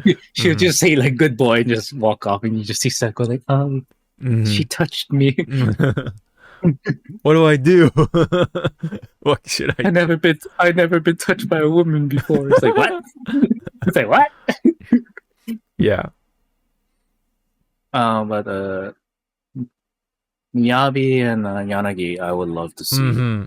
That's a big one. Or even better, kind of Yanagi and Sokaku, right? That'd be pretty cool. Asaba could either be any of them, right? Asaba could. Nah, Asaba is just gonna do like. Oh yeah, he sleeps a lot. Yeah. Like they'll be like doing all the big ass move, and then Asaba's like, and now stop. I did it. Like, I did it. Yeah. But then it also becomes like, now that we're seeing Anby becoming a true S ranker, who would be the next A ranker to become an S ranker? I want to see Billy. I want to see. I was thinking of that too. Yeah, because Billy. Yeah. Because previously Billy was the champion of the outer ring, and then it was then came Lighter. Yep. So yeah, champion Billy would be actually pretty cool to see. Because someone else brought up that we will get champion Billy if we do get it, but he'll be like more. But it's not like, it'll be like you did watch Endgame, right? For Avengers, right? Yes. So people are like predicting it'd probably be like young Thanos, just ruthless. I don't fucking give two shits about you. I'm gonna conquer you. So that's probably what we're gonna see with S rank champion Billy. Like, ooh, like he'll care, but he'll be like kind of like that, like whatever he was and like his personality was back then. Because he did say he did a lot of upgrades and a lot of maintenance on himself. Yeah. So now thinking is like, how much of an asshole were you when you were a fucking champion? Right. Yeah, how aggressive he is and stuff like that. Damn, yeah, that'd be pretty wild to see. Just hear him say like, "You suck." It's like, can you go back to your happy go lucky, please? Yeah. I don't like this. I mean, he could just be straight up Deadpool, like a copy of Deadpool for all we know, Mm. you know. But hey, who knows? Who knows? But yeah, because I do. go ahead, go ahead. I do also want to see an S rank Sakaku, but Mm. to me, she has to be older, and probably her Oni blood is actually more stronger, Yeah, so we'll yeah, actually yeah, yes. Yeah, see her more like mature. yeah. Like it becoming the opposite because Silver Anby is supposed to be technically the past, right? And then and then you have Champion Billy, who's also technically from the past. So now you have Salkaku from the future. That'd be kind of right? Kind of interesting. Ooh, Future. It'd be pretty interesting. Yeah, pretty it'll be cool. so funny. They throw us like a not like a joke, but it's like, okay, here's S Frank Nicole. What's different about her? Nothing. Hmm. She's just more broke. Yeah, more she's a bro. She's just more broke. Hmm. Yeah. Oh no, wait. She has two briefcases that she can fire off at the same time. Hmm. Yep. Other than that, yes, obviously we'll have the new engines to go along with them. New drive discs, Yeah. more tailor made for yeah, it's like more specifically tailor made for Silver Ambi. Some people A like to lot call of oh go ahead. Because the new disc drive. A lot I saw a meme of like I guess Hoyer players, like when a new unit for the other Hoyo games comes out is like shit, I need to have their whatevers, to make them viable. Here it's just here in Zenless it's like you don't need their W engine, you just need the disk drive. In a way, Uh, yeah. Yeah. yeah, it's like done. Mm-hmm. And I'm like, wow, is it that bad? Not bad, but is it that like meta-ish in the other Hoyo games that you need their other It the whatever W engines is called in the other Hoyo like the games? weapons and stuff like that, Yeah. yeah. It really depends on each character. It's hard to say, but I feel like for the most part, I mean, of course, I mean, just like any other gotcha game, like they of course will want you to pull for the weapon slash W engine as well, But some, I don't know if there's a character that actually needs the signature weapon or whatever to really come alive, but it really benefits them, yes, for sure. You know, it's not. Is I think for the most part though, it's not like they're butchered or anything like that without their signature weapon, but it's like it's just that extra little insurance, like that. Yeah, you are playing their best that you can, of course, but also to beat the whatever end game content that you're dealing with at the moment too. And they do, and yes, admittedly, they do a pretty good job trying to convince you to get both the character and their signature whatever. I think though, by far, um, maybe it's hard to say. Maybe Genshin has it worse. I don't know because Star Rail is kind of up there too. But the 4-star options for a Star Rail are pretty decent. I don't know about Genshin's. That's the thing. That's why I'm like maybe leaning more towards Genshin being worse. I'm not sure. But you could get the. I mean, yes. I mean, you could get by, but you know, it really depends on what you want or what you want to achieve. Like, do you want to just like completely demolish the end game? Yeah, then the weapon or whatever, the signature, whatever, is something to grab for, I guess. But if you if you're okay with just like barely making it through, then yeah, I guess that's that. But I was gonna say though, this particular drive disc set could be something beneficial for not only for Silver Anby, but Asaba, because Asaba's kit is tailored around dash attacks. So he, in a sense, gets an indirect buff, right? Via disc drives. So it's actually made for him as well in a way, as well as Silver Anby. The other one, Phyton's Melody, is an anomaly one. So this is going to be probably someone for like Vivian coming out. Oh yeah, look at that. They're already setting up a drive disc set for Vivian because it's specifically for Ether. Very specific actually, yeah. Anomaly, Ether. Yeah, come on. It's so funny.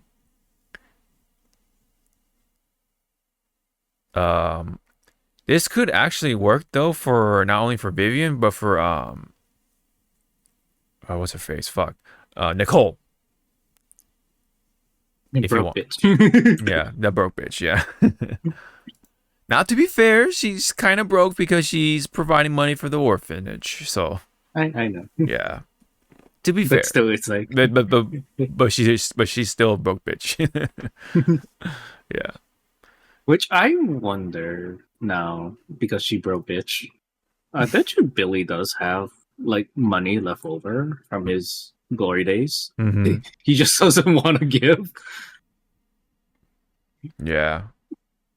Like he's just looking at Nicole and her spending habits and stuff, and it's like he's ready to like help her like pull out the wallet, and he's like, yeah, maybe not. Yeah.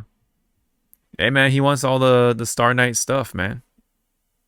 He's a Tokusatsu fan. What can he say? I'm surprised. Maybe it's down the line. Mm-hmm. We'll probably get a costume or whatever, an outfit for Billy to look like a Star Knight. Yeah, that'd be pretty cool. That'd be pretty sweet. Or you know what? What if there's an outfit, like no topless Billy or something? no jacket, Billy. I mean, they're already the lovely artist that I follow. They already paired him with Lighter. Ah, right. And I'm just going like, but how do they kiss? Explain to me. Explain to me like I am 5. Yeah. So for phase 1 will be Samby or Silver Anby first with Bernice. For those who did not get Bernice. Yeah, who did not get her? Yep. I could use her, but I'll probably do some dabbles, maybe. Like I'm trying to just do only one. Like if I have an extra reel, I'm just throwing ones at Ching right now. Mm-hmm. No luck. Yeah. So I'm just gonna save it to either get Trigger. Yeah. I'm definitely saving most of my marbles for Trigger for sure. And I'll try to get her engine, but we'll see. But I will dabble into Samby's banner to try to not only see if I get lucky and get Samby, but Pulchra would be nice to have like extra copies, because they're giving out free Pulchra, but it wouldn't hurt to have an extra copy for the and that's the thing. Like I don't know if what. Okay, so just walk with me really fast. Yeah. For the other Hoyo games, do they do this? Like they give away free units? Sometimes. So Genshin is very, very sometimes. They do give them out every year for 4 stars, but they're trying to do that now with the 5 stars, but they're only the standard 5 stars. They just started to do that sort of practice. not too long ago. So who knows if they like will take that to the next level, right? But they don't, but not as much as even like, well, Star Wars, I would say it's the second one. They kind of give out 4 stars here and there, right? A little more often. Genshin is probably the most stingy, definitely of the 3. So phase 2, of course, is Trigger and plus Zuyan. So she is going to make a rerun along with her engine as well. I do. And recollecting back, we did that. It wasn't live, but you saw it happen. And Yeah. Yes, you did. You did pull for the engine, right? Like 1 go or something. I forgot. Yeah, you saw me. Yeah, you saw me pull the engine. I just threw like a single, and I got it. And you're like, I think you were like, you were kind of like happy, but you were like, Yeah. mode. And I'm like, I was definitely like, oh my god. Oh, because I think it was earlier that day. I got Zhu. And I was like, let's test the water. Yeah. Of course, that's gotcha, man. That's what you do. Oh yeah, so that's what you do. The A ranks for phase 1, excuse me, is Ben and Pulchra. Just to throw that in there. A ranks for phase 2 is Lucy and Billy. So, well, those A ranks that, well, for Ben, he's already fully cinemized. Same with Lucy and Billy. They're full cinemized. Yeah. And yeah, we already talked about the drive discs. We got new quests, new stories. I think Out of Sight is for Trigger, and then Echoes of Silver is for Anby. But this is the new or the main story, or well, I guess technically it's called the season 1 epilogue. That's interesting. But yeah, it will feature nonetheless Anby, Trigger, and even Lycan. What's his face? Oh yeah, Hugo. Speaking of Lycan, the VA for Lycan said on Twitter he's happy to come back. Oh, nice. Voicing his character again. So I'm like, oh, thank God. I don't need to be like. That means I can go rewatch those scenes in English, and it's not like, wow, everyone, we're talking. What about you, Lycan? It's like, Nani? Moichiro? Wait, are my headphones working? Like, what's going on? 僕はデフですか? I don't know how to say deaf in Japanese, so I'll just... I actually don't know either. I mean, my sensei called it Americanizing Japanizing the word, to make it sound Japanese. So, defu or karu, if you don't know the word, you try to make it sound Japanese. Japanese. So you hope that the other person understands you. Yeah, that's... Which is also bad, because if you want to say the word paper, you have to be careful of how you say it. Right. Because there's kami. It's like, oh, fucking shit. I was like, I'm just going to say paper. Yeah. Or just there's God, and then there's paper, and then yeah. Kami is God, but also paper. It was just pretty funny. Yeah. Well, it's like it's the pronunciation of it. It's like it's the little fluctuation, like, I guess. Or do you emphasize the ka, or is it for say God, or is it me to say? Well, because like it's more of it's like the pitch. Yeah. Kami would be like I think that's God, and then kami is that's paper. It's a little weird. It's a little like a little Yeah. tricky. Yeah, you gotta Yeah, like. it's like which one do you emphasize more? So you don't be like, yes, I wrote on God. Wait, what? Yeah, because hashi is chopstick, Yeah. and hashi is bridge. Is Yeah. so someone new is like, what do you say? Which one are you saying? I know it's like, are you gonna use that bridge? What? The one in your hand. And then and then here's another tricky one. My our family friend showed us this. There's a town a prefecture called Akita. So Akita Ken is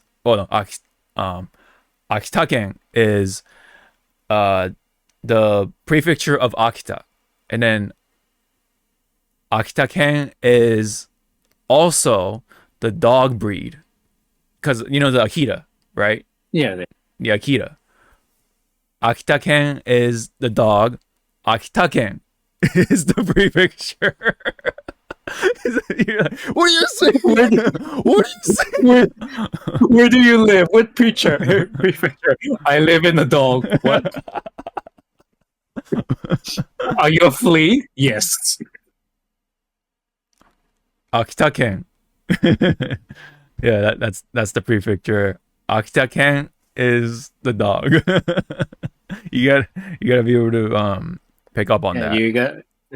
It's either you pick up or you gotta make sure your pronunciation or where you emphasize the characters. Yeah, so because especially for me, if I were to go to Japan and if I say like either the two, they're gonna be like, huh? Like what'd you say? Like what? Like and I'll be like, wait, I did say Akita Ken, right? Like correctly for the prefecture. Like not quite. I'll be like, Yeah, you know what? We give you half a point. half a point.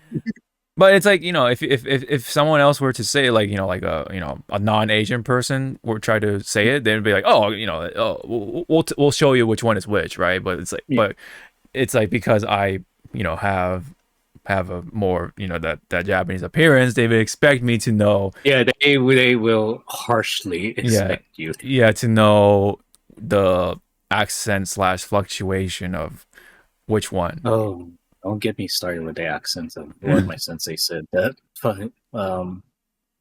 Northern Japan has such a stronger accent than Southern Japan, and I'm like, what do you mean? Hell! Like it's like, well, Okinawa is like a completely like different thing. Yep. Okinawa and even there's like a part in North Japan. It's not even like a town. I think I know where you're talking about. That Northern Japan, it has its own like dialect, but it's so similar to, you know, regular Japanese, but it's also thrown in with like other like dialects in it, and it's like, wow, I understand half of what you're saying. Whatever the other shit you just said, nope. Well, and then of course there's Kansai-ben, which is the Osaka dialect, and that's like complete to some people's ears like completely different. And so if they're just learning Japanese, I think Kosai that one. I don't know if my sensei was correct on saying that or she was being nice. She's like, that dialect is what some people call like the hillbilly, like something like that. I was like, oh what? Yeah. I'm like, they always that's mean. it's always like it's always lumped with well, because like when they do English dubbing for an Osaka character, it's always like somehow for some reason tied with like a Texas accent or like some sort of southern some sort of like deep south accent for some reason. I don't know, it's just weird. I don't know if that's even like the right equivalent. Like it's just it's just an accent. It's like, you know, it's just an accent that I guess because, you know, accents, depending on how thick it is, you barely can understand the damn thing. Oh yeah, for sure. Nagoya Ben is like also a different beast as well, because that one I'm a little more familiar because what's my grandparents are from. So I'm a little Okay. more familiar with that. But So you know how to like listen for like the cues I'm and familiar, stuff. like I'm a little familiar, but even then, like there are words in Nagoya Ben, I'd be like, what? Like what? Whoa, whoa, whoa, whoa, whoa, slow down there, slow down there. Yeah, Oh, you're pretty much like write that down. write that down. No ways in kanji, no.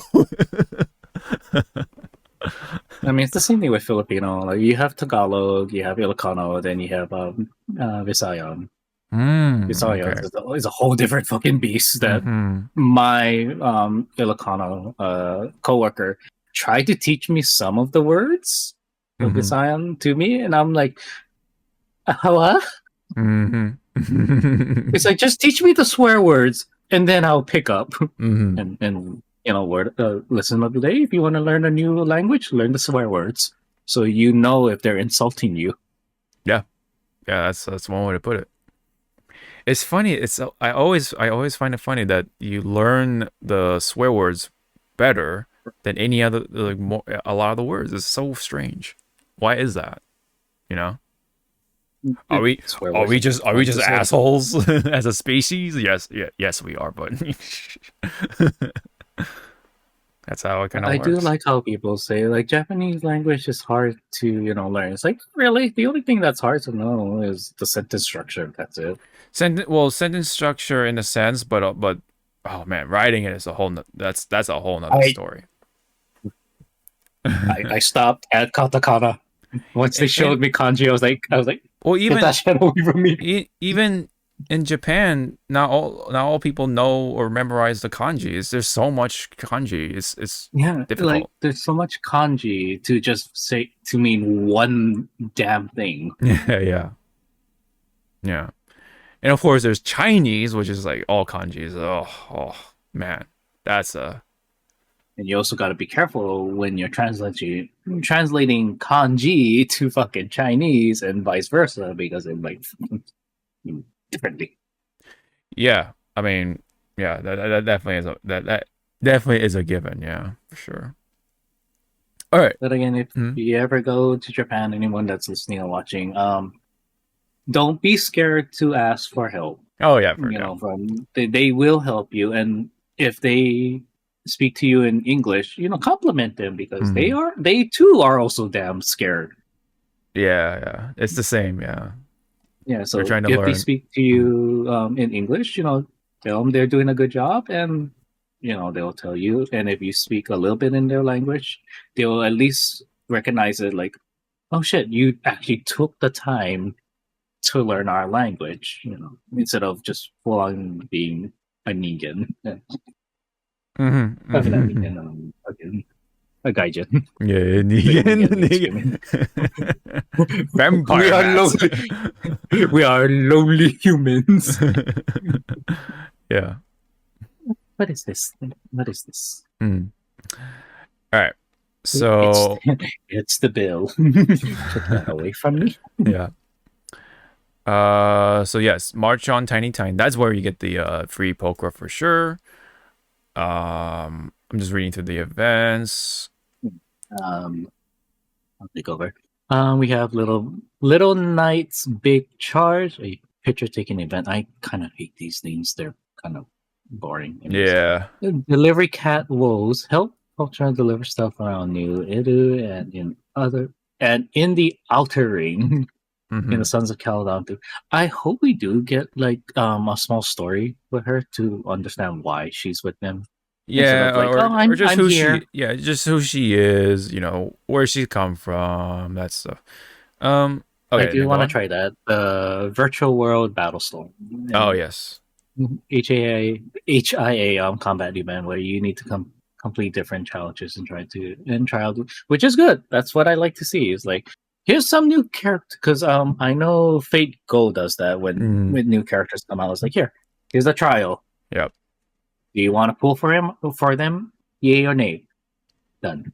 Data bounty, combat simulation, a double drop raid where you can get double materials for W engines and agents.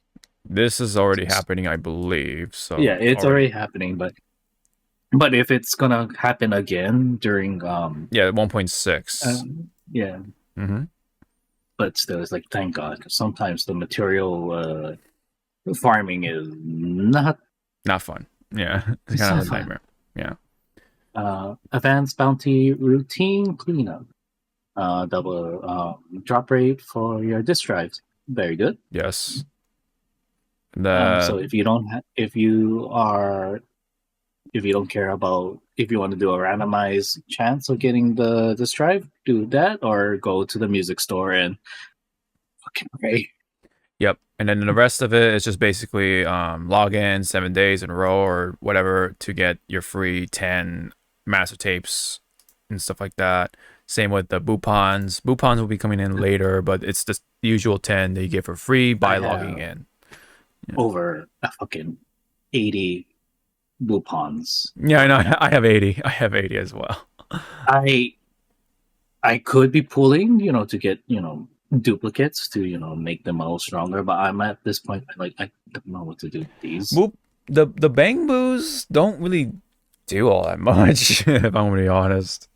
They Other than don't, but they do give that extra little chain attack, and depending on which one you use, like the Butler one, he helps like which I think it needs to happen more often. The Butler's supposed to help make your energy regain go faster. oh, okay. Right. Um, the latest one, the paparazzi one, it's Mm-hmm. supposed to Snap. help Yeah. like bring up the not only ether damage, but it's supposed to like help bring the Chain attacks. not chain attacks. What's it called? Anonymity, or Oh it's no. it's supposed to help. It's supposed to help fill that gauge faster. Oh, anomaly buildup. Yeah. Yeah, the build up. Thank you. Yeah. It's supposed to help it build faster. I see. The shark, I wish that the traps doesn't like if they step over it, it doesn't just only shoot the missile. It also just holds them in place. That's what I wish the shark one did. The penguin, yeah, it does the spinning. I just wish it was just sliding, like an actual penguin. Like, Yeah.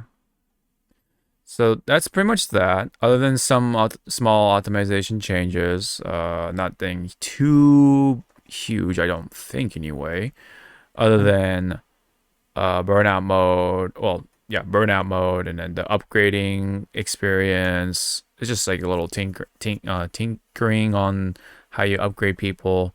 And then now you have. Do you follow that? That's on every agent, the training program or the I planner. have been using the training program whenever I have. It calls for it. It calls for it, yeah. The thing I wish they do, because they're already doing this in Star Rail, is that they actually give you the characters that aren't even out yet. So the characters that get announced in the special program, they then do get added into the special program or a special training plan, so that way you can actually know what the fuck you're farming for. Yeah, because all we have is just the slots, right? Of like two incoming or two, not two incoming, but yeah. Dude, it's basically for ZZZ. It's only for characters that you already have. Already have. Yes, that you own. Whereas Star Rail is like kind of like both in a way. Like you can have the character, but also there are incoming characters that you can get as well. No, well, if you want to pull for them, that is.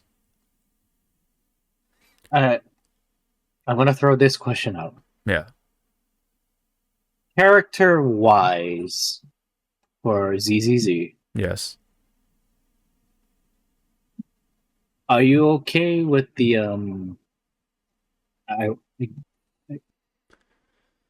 to me with the more, they're showing more they're making more girl characters over guy characters. Yes. Or do you wish there was a balance? Like maybe one patch it's mostly all guys, and then the other patch Well, but then this patch should be all girls, or it should be like one guy, one girl, one guy, one girl. That's. I mean, it really depends on the context of the story and Yeah, like the theme and whatever it is. I mean, yes, though. I mean, I prefer yes to have equal sides, so male and female ideally. But yeah, a lot of gacha games, of course, they lean more towards the waifu like stuff. foods. So, but I mean, they're chugging along. They're Yeah, slowly yeah. adding in the Like, male characters. You know.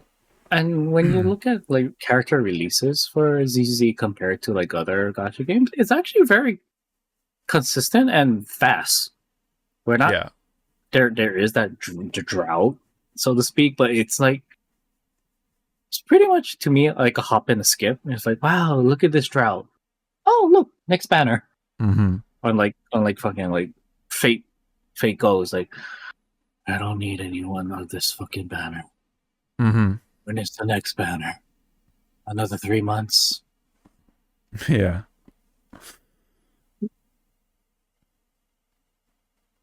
But seems like well, this is relating to Star Rail, but they're I don't know. I mean, there seems like well, this is just word on the street, so it's not official or anything like that. But from what it sounds like, they're Grapevine, got it. yeah, yeah. It sounds like they're really trying to play around with like being able to choose your character whenever you lose your 50/50s. So, previous characters, of course, like old characters. I don't know who will be put in the rotation if that's the case, but I don't know. The idea of it sounds cool, but it's really It sounds cool, but it sounds like it should be its own banner. You should not share it with another, like a what's it called, character specific banner. I don't know. I have to see how it's Yeah, you gotta see done. how it's developed. Yeah, for sure. What that RNG shit is going to be. But is yeah, what's going to be like? Which again, because you played the other Hoyo games. Mm-hmm. Which fucking banner RNG is the worst? Well, for me, Yeah, for your personal experience. Actually, I've been pretty lucky for the most part across the board. But I would say actually that ZZZ is my worst one at the moment because well, no, I don't know. It's hard to say. It's all RNG at the end of the day, but it seemed like early on in ZZZ, I kept losing the 50/50s. It felt like I had to go all the way for some characters. When it comes to Honkai and Genshin, there's just some crazy pulls I get at times. Because Genshin especially, like there are times where I just get the signature weapons pretty early for some odd reason. Star Rail is kind of like in between almost, I feel, but I still win those, whenever it happens for the most part. But now that I've said it, right, maybe I just curse myself or whatever. It's all right. A Hoyo person is like listening to like, yep. rank that RNG shit so low. No. So you're in the negative. Lower. Yeah. I did win Evelyn and her engine, so there's that. It's a good thing. Yeah. But that's the thing with like Zenless, like you don't really need their engine. Like for some of them, the only top reason you'll get the engine is just for the special particle effects. Yeah, the little glowy bits and stuff. Which looks really nice when they do their their super attack. Yeah, the ultimate, yeah. Yep.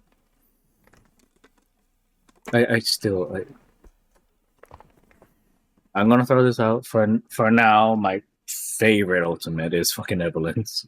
No. The whole like I'm gonna fucking take off my fucking jacket and kick her ass, and then it's like, and it doesn't magically appear back on her. It's like it's off. That's actually a nice little detail. Yeah, you're right. Yeah. That is But if they really wanted to make me a little bit like giggly, I guess, or that extra touch, her jacket's on the ground and you can see it. Oh yeah. And if you do walk over it, then she puts it back Puts on. it back She'll on. have Yeah. she'll have like the special animation going like, Yeah. and I'll be like, oh, Mm-hmm. whoever's your animator and your programmer to do this, give them a raise. They didn't need to do that for us. Yeah, that would be pretty cool. That would be pretty cool.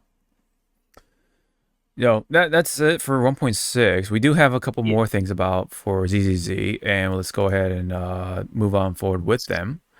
And that is, yes, the drip marketing / reveals for both Vivian and Hugo.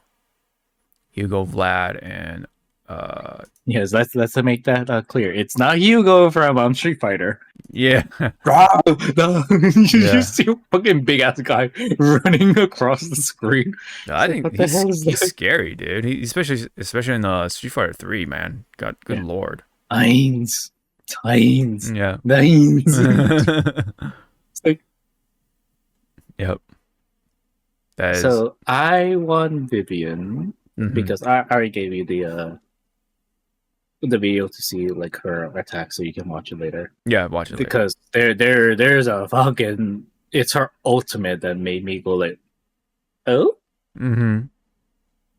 because and she does use her umbrella and stuff, so I like that. Yeah, it's an umbrella that doubles as a halberd or spear or whatever you want to call it, or lance.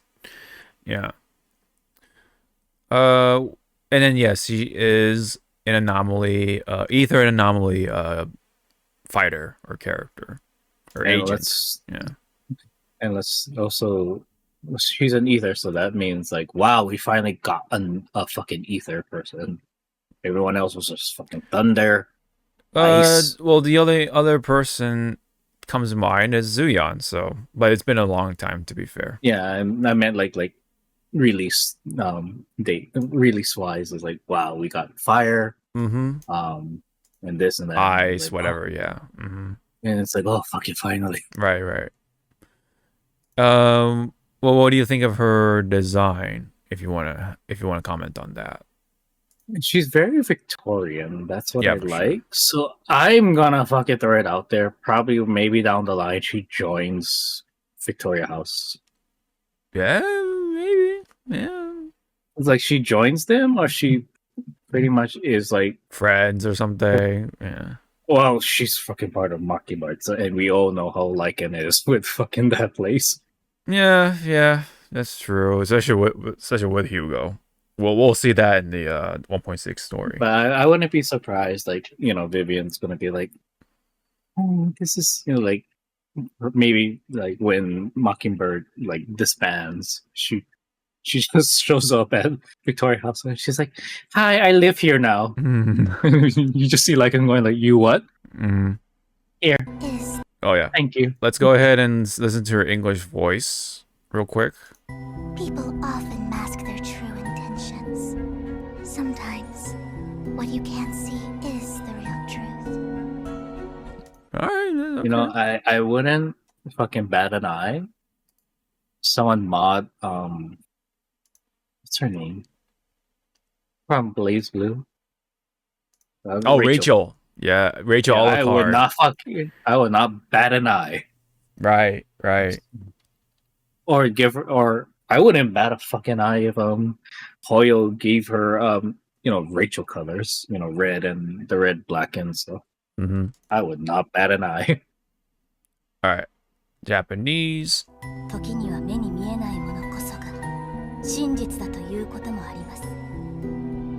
I'm sorry, the English one sounds more of her like that innocent. Try play the English again.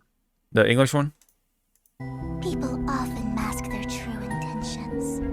Sometimes what you can't see is the real truth. Because it's like she's supposed to be, I guess, the quiet one, so it's like, so she's nailing that. Then you have the Japanese. Oh, there you go.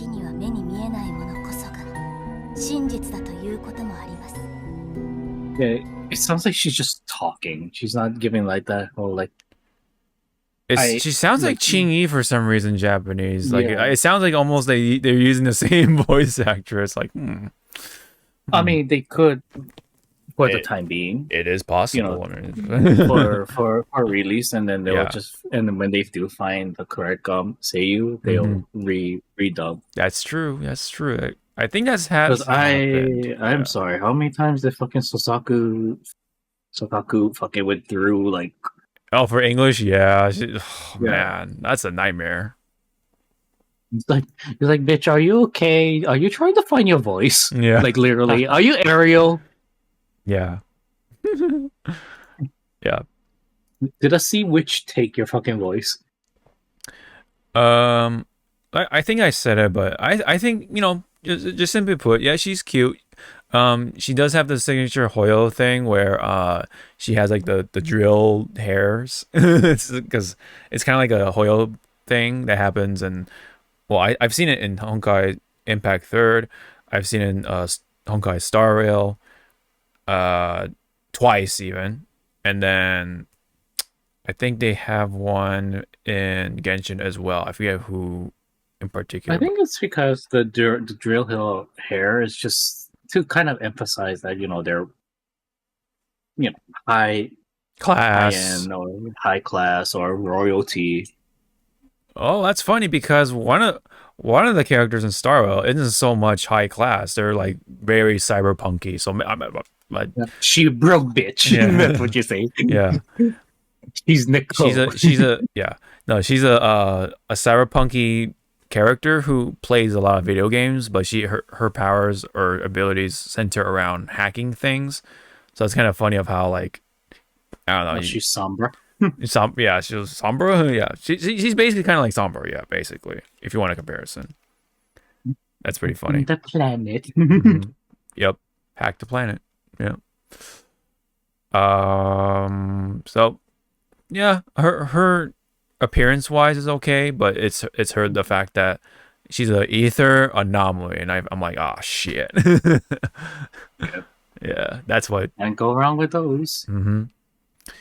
Now, when it comes, I also like the arrow. Oh yeah. In her. So there's an arrow pointing. It's like, look at this shit. It's like her feet. Oh, Mighty or not. yeah, that's. I don't know what's with the arrow. I'm not really sure. Look at her. Look at that shit right there. Look at it. Look. Her feet. Her feet. No, right there. Mhm. It's like, where am I looking? Yeah. I'm not sure. I don't get what that means. All right. So we got Hugo now. Hugo Vlad. I think he's the lead. I believe he's the leader of Mockingbird. Yeah. Yes. And in people's fucking canon, that Hugo and Lycon were a thing. Mm. I'm like, People would think that. I'm like, sure. Mm-hmm. All right. Let's But play. in my head canon, it's Lycon and Wise. Oh. Damn. Apologies Lycon. for the intrusion. I'm Hugo. Let's just say I'm something of a collector. I'm sorry, Hugo. Have you been watching too much of Pokemon 2000? Yeah. I am a collector. Yeah. That's what it sounds like. That collector dude. You're right. And it's also, if you saw the contrast of Vivian, she was like graceful, elegant with her music. Here, he's loud Mhm. because jazz and shit. I'm like, Mhm. Yeah. And he is a pretty thin man. If you look at his waist and stuff, like damn. yeah, he doesn't have love handles. So I'm sorry, people who puts him and Lycan together. What is Lycan grabbing to hold him? Yeah, he's kind of like a Ken doll. Very. He's very slender. He's a slender man for sure. Maybe someone's gonna now since you said that, someone's gonna make a mod of him looking like Slenderman. That would be pretty creepy. Oh God, what have you done? What have you done? Now, there is a bit of a controversy going on, a little bit, because apparently,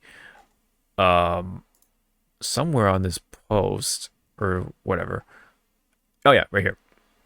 We've been paying close attention to all your feedback and suggestions. Based on the feedback we've collected, we will be adjusting Agent Hugo's character model. The adjusted model will be available in the version 1.7. Thank you for your feedback and continued support, Proxies.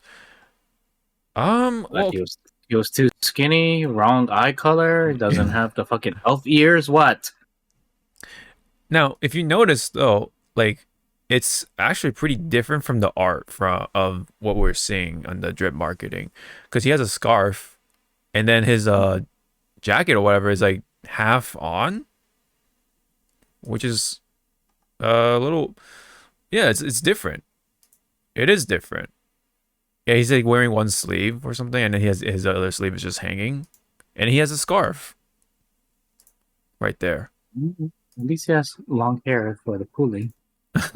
But yeah, but here he's wearing the suit, and he doesn't have the scarf. So yeah, so what's going on with that? The face, I think could use a little tweak, like a tiny bit of tweaking, but his hair needs more volume. I think his hair needs a little more fluff. If you go look at this versus this, like look at that.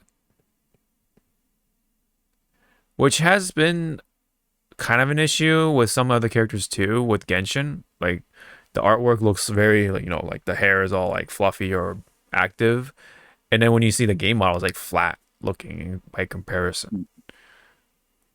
So I don't know if they'll change up the hair, but definitely the clothes need to match with the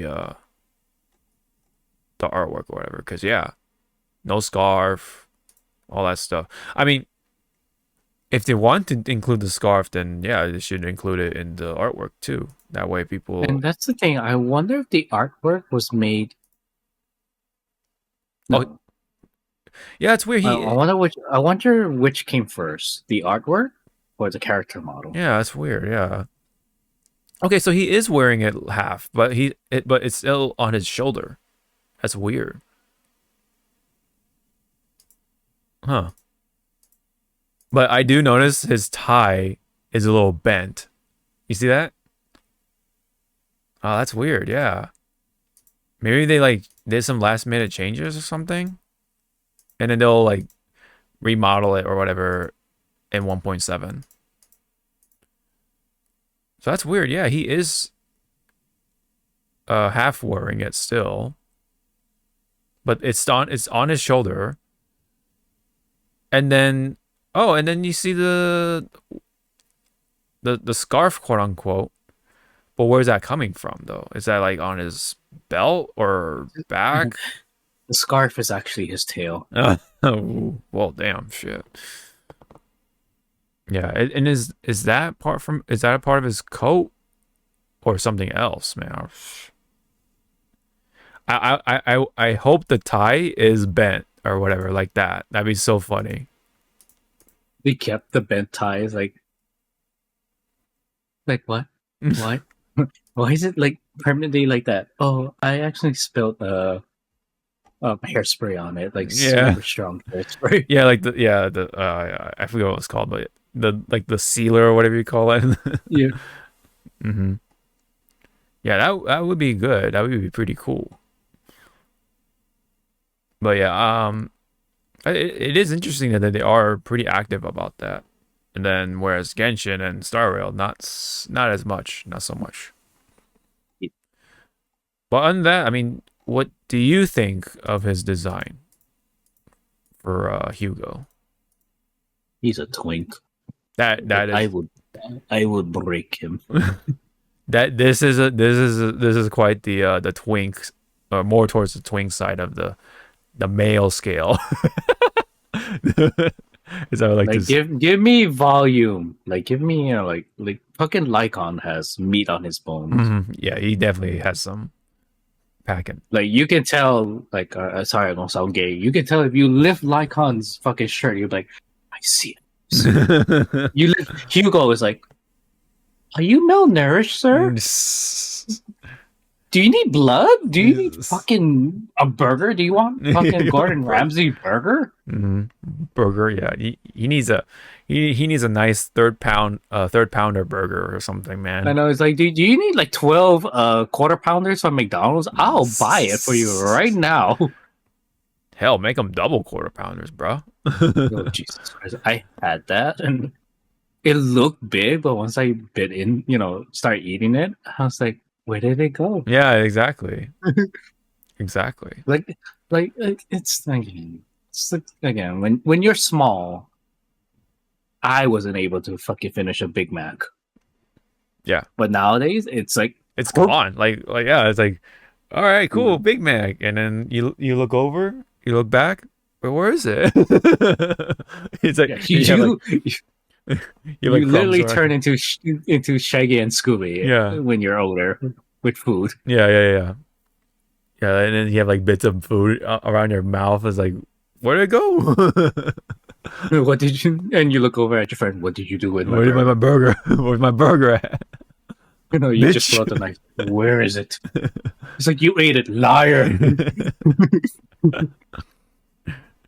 Oh man, Hugo needs some meat on the bones, but that's there are big men and thin men. That's the thing. It's like, here you go. Here's type O positive fucking drink. Like, you just shoving it in his face. Drink it. Oh, you mean O negative blood? I don't know. Because that's the universal giver, and then universal receiver is AB positive. I mean, maybe Hugo has a taste for blood. Like, it's like, he'll be like, "What is this? Oh, that's type AB." Ew. Mm-hmm. He just goes like that. Ew, no, that's white people blood. I don't know if he's a Theron or even like loosely a vampire, but it could just be themed. He could be one of those like pretenders or whatever. He just really likes vampires or something. You know what I mean? Like if you were to watch Chunibyo, I don't know if you ever watched that one, but that's like the quintessential like definition or like an example of people pretending and being delusional, quote unquote. Like you know, they're doing the JoJo pose and stuff. That's like the stereotypical like delusional person in Japan. Like they're pretending that they have like powers and like they're from a faraway place. You know, that type of. They got isekai. Isekai, yes, exactly. Oh, if you mess with me, I will use my dark flame powers or something. That is literally what happens. That's when you just go next to that person and just stop that. Mm-hmm. Not here. Although sadly, I actually knew one person that was actually kind of like that. Although I mean, I didn't really like talk to them, but I saw from like far away. Like he was getting like teased, and he's like he's like don't mess with me. I have dark powers or something, and you know people laugh like, you know, I was like damn, like all right, shit, man.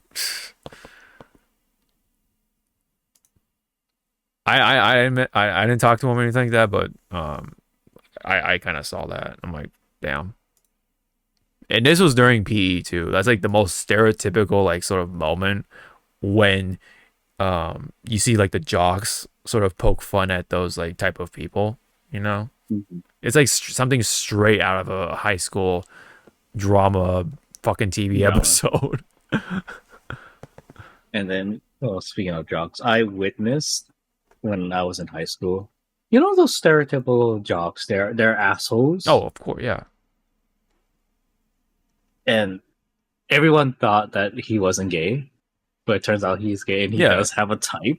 Mm-hmm. He has a type. Mm-hmm. Because I saw him with, you know, kind of like how you're saying, like there was that one kid that was kind of like different. And like this kid was like, the jock was like, you know, he had muscle on him. The kid was just skinny as fuck. And I was like, it's like, oh wow.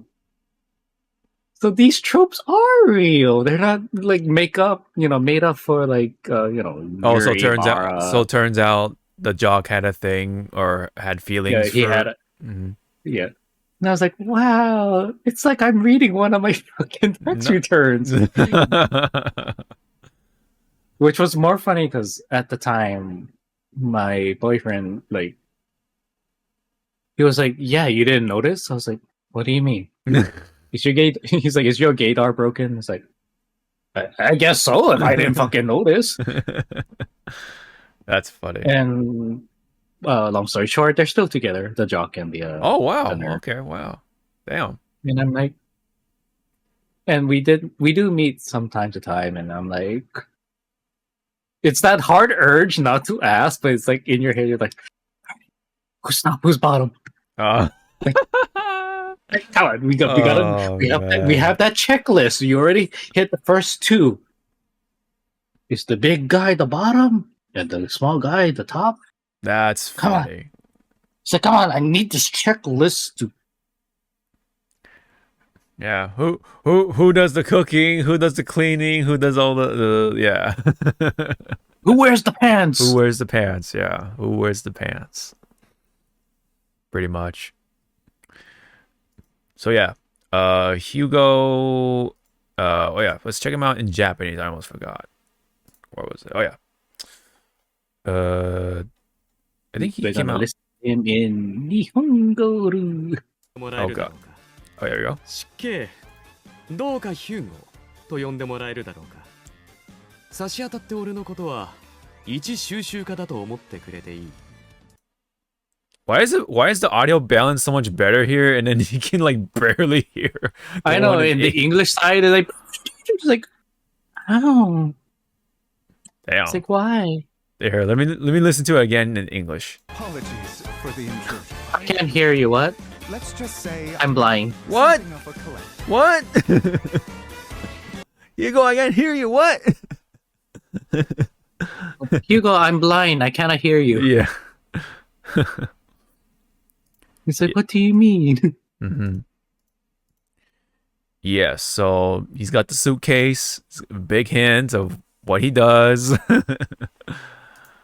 Just like Nicole. So now you got like two suitcase fighters. Essentially. Okay, so I also did dock at the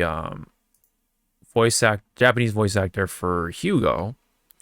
It is none other than Jun Fukuyama. Fukuyama-san has voiced very, very iconic characters, including Lelouch, Joker, Watanuki, if you're a very old fan of X-Holic, and then Which we're supposed, if the rumor's true, after Magical Knight Ray Earth gets its resurgence, they're gonna do the XX Holic, like a remake of how Ranma one half is right now.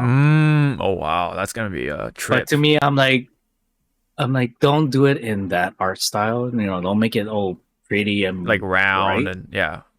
Yeah, I need XX Holic to be kind of like Angular and like kind of that has that grit, the grain, yeah. I know what you're talking about. Yeah. It's also funny they don't have June as Panda-san from Shirokuma Cafe. Oh yeah, he also voiced Koro Sensei from Assassination Classroom. Yep. Oh, Yuta. That's funny because Yuta is from Chunibyo, which I was just talking about. He's the It comes full circle. Yeah, it comes full circle, exactly. He is a former delusional kid-ish. Like he used to pretend to be Dark Flame Master, so that's why there's a lot of like a inside joke thing of him being Dark Flame Master, and whenever people quote him, they say like Dark Flame Master. He did the pose and everything. So funny when I watched it. It's kind of like one of those like cult classics almost. Not classic, but it's getting there. It's like one of those cult animes. And then Lelouch, ironically, is the character with those powers, like that Yuta wants, along with the other main protagonist. Lelouch is like the actual character with those powers. And then of course Persona is also another like anime, or not, excuse me, not anime, but another franchise that has characters doing the poses and stuff. And in a sense, it's weird because it's like a cross between pretending, but also you are the whatever it is, like, you know, Phantom Thieves or whatever it is. That's the thing too, like with Persona 5, like when they do dive into the into their stuff. Mm-hmm. The other world, yeah. The other world, or I forgot at this point, but yeah. what? I want to know, like, how does it look like to a, you know, like the everyday person, like an outside person? Are they actually just standing around and they're just doing, you know, like the poses, the poses and stuff, or do they just they just disappear? Like, like you guys, you'll be like, okay, I got you some ice cream. Where the hell did they go? Did they Batman me? Yeah. Yeah. Also, another character from an anime I used to watch, which is Black Butler, voice Grell, the cross-dressing Grim Reaper. And look at this, everyone. If you looked at all of his characters right now, let's just say majority of his characters that he voiced are semi-level-headed, normal. Then you have Sorrel. Mm-hmm. Yeah. You say the wrong thing, he pulls out the fucking chainsaw. The chainsaw. Like, I'm just going to teach you a lesson. It's like, and what lesson is that, sir? Mm-hmm. Man, those were the days, man. I was watching a bunch of these types of anime. It was like kind of all over the place, to be honest. And then Yukio from Blue Exorcist. That's another one I kind of recognized. Although I haven't really watched the anime, I've only read the manga. I stopped in season 2, I want to say. Or Blue Exorcist. Mm-hmm. I did watch the movie. Mm-hmm. And then I did watch that recent one, and I'm like, what the hell is all of this? And then my friend walked in, and she's like, you're spoiling your ass. Do you even know who that is? I was like, no. So she just X'd out the window, and she's like, no. It's funny.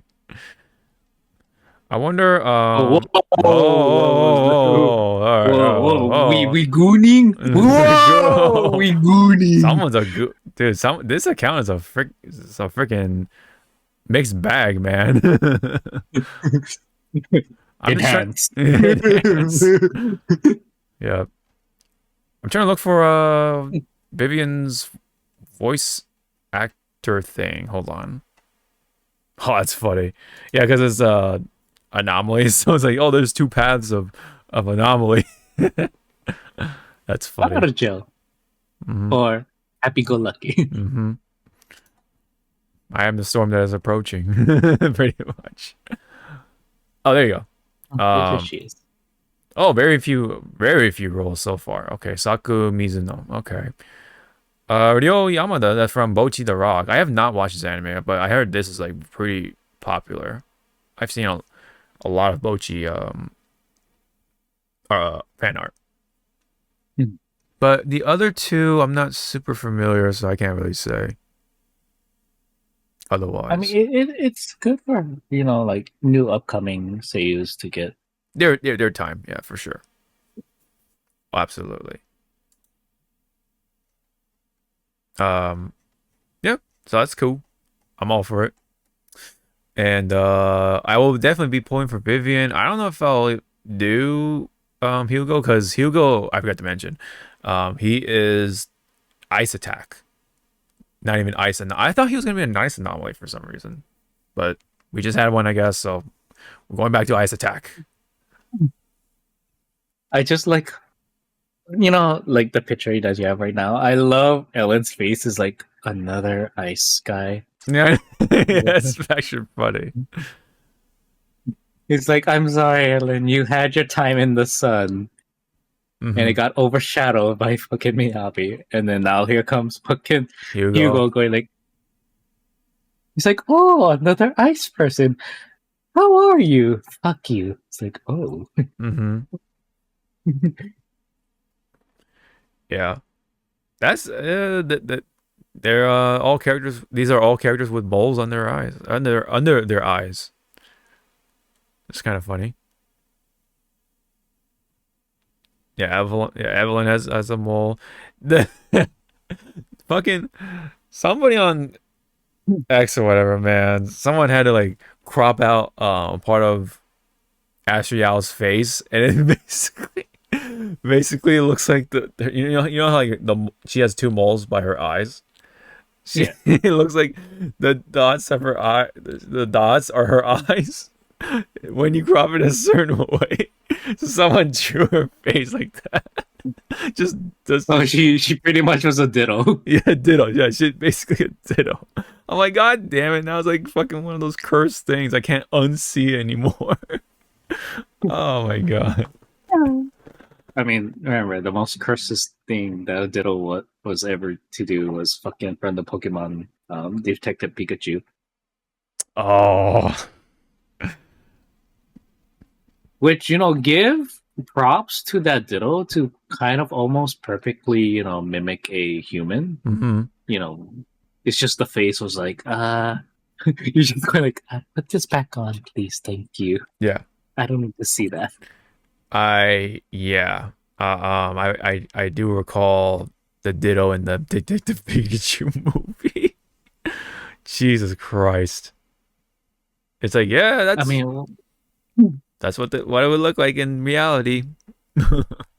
but see, the question that I always ask like people who watch or tries to not remember to Detective Pikachu is like, which was worse, seeing Ditto as a human or seeing Mewtwo with human teeth? And they're like, they're like that. Mewtwo was Mewtwo was actually I would say kind of overdone on the realism. I think they actually need to pull back and make him a little more cartoony. I don't care what people say, even if he would stick out like a sore thumb. That Mewtwo was just like, oh, that was pretty cursed. But yes, then there is Ditto pretending to be a human. Yeesh. And it didn't also help out that the actor that played the villain or the corporate hit guy Bill Nighy. It's like that's fucking Davy Jones. It was like, this is Davy Jones or fucking, I forgot his name, but he was the head vampire in Underworld.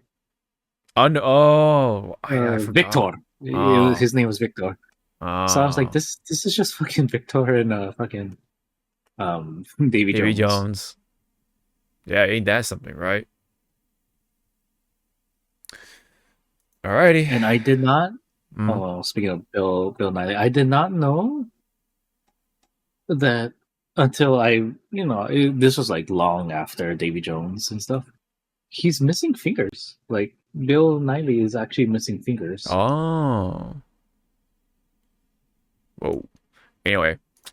Well, I'm like, wow, that's actually kind of cool when you don't notice it because what's his name? Walter Jones, for us, the original Black Ranger from My Morphin Power Rangers, he's also missing like a finger. Oh. And we just didn't notice back back then when we were watching. Yeah. The more you know. Yeah. Yeah. Have you seen footage of Silver Anby already? I mean, they've already shown it. Yeah, I've shown that. I've also saw like a breakdown video of what she's supposed to be able to do. Yes. With her stuff. So Again, she looks fine. She looks Her gameplay cool, is but yeah. yeah. But I'm sorry. I'm going to be a little tight with my reels. Yes. So it's like, ah, you're so cute. Just, X. just throw it. Yeah. It's like, you don't want her? No. Hmm. You can have her. I don't want her. I'm gonna go after that bitch. Yeah. With the umbrella. Yeah, one of her passives, interestingly, it says when another stun or support agent is in your squad, Soldier Zero Anby, her crit rate is increased. When Soldier Zero Anby is active, the entire squad's aftershock damage to enemies with Silver Star mark is increased. So yeah, her basic kit is just marking enemies, and they basically have more damage received or whatever. That's essentially the the basic like explanation of what she does. And yeah, she's an attack character, so she's gonna be straight up electric DPS for sure. It's electric. Mm-hmm. Oogie oogie oogie. Yeah, so it's all about marking enemies and attacking them pretty much. And she should be on the field most of the time, so that's why having someone like Trigger and possibly and or Pulchra will be complementary to her, because yeah, she wants to be out there because she wants to be constantly attacking enemies who are marked, because otherwise you're kind of missing out on the DPS aspect. I mean, yeah, you could mark them and then maybe leave them alone until they're stunned, and then you can do your chain sequence and then lead into Anby doing damage during the break or whatever, the stun.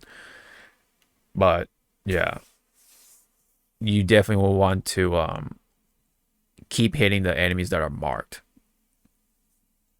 pretty much. So I think that's what I'm gathering here. But that's pretty much it on that. Other than Pulchra, there was previously like footage of her when she was doing her alt. There was there wasn't much going on, but now that the final or the official product is revealed, she's actually making a heart when she does that. So who is she? What's her personality trait? What's her trope? What's where's she coming from, right? Drawing a heart and everything. What does that mean, right? Who are you? Right. Oh, interesting. It's called Time to Play. Is she like a flirtatious type? I don't know. Yeah, so Hunter's Gate launches it when Pulchra launches an EX special attack, says follow up or chain attack or ultimate. She enters the Hunter's Gate state, allowing her to launch up to 6 aftershock attacks. Okay, so that's the term they're going to be using then for off-field stunning or assistance is aftershock. Okay. So I guess if you're going to be building up on the aftershock team, then I guess you should get Anby because she amplifies said aftershock. So I thought it was just Trigger, but no, I think it's just any character who has off-field attacks. Interesting. I wonder if Astro Yao will be considered an aftershock character then. Maybe. I don't know. Maybe it's a little different. I guess we'll see.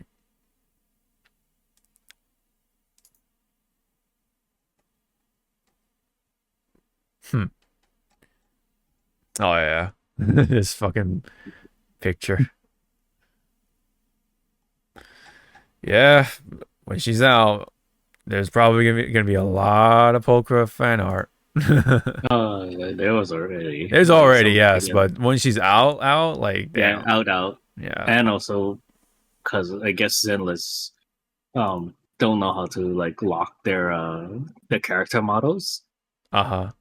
so Oh yeah, it's like easy to access, yeah. just extract it. Mm-hmm.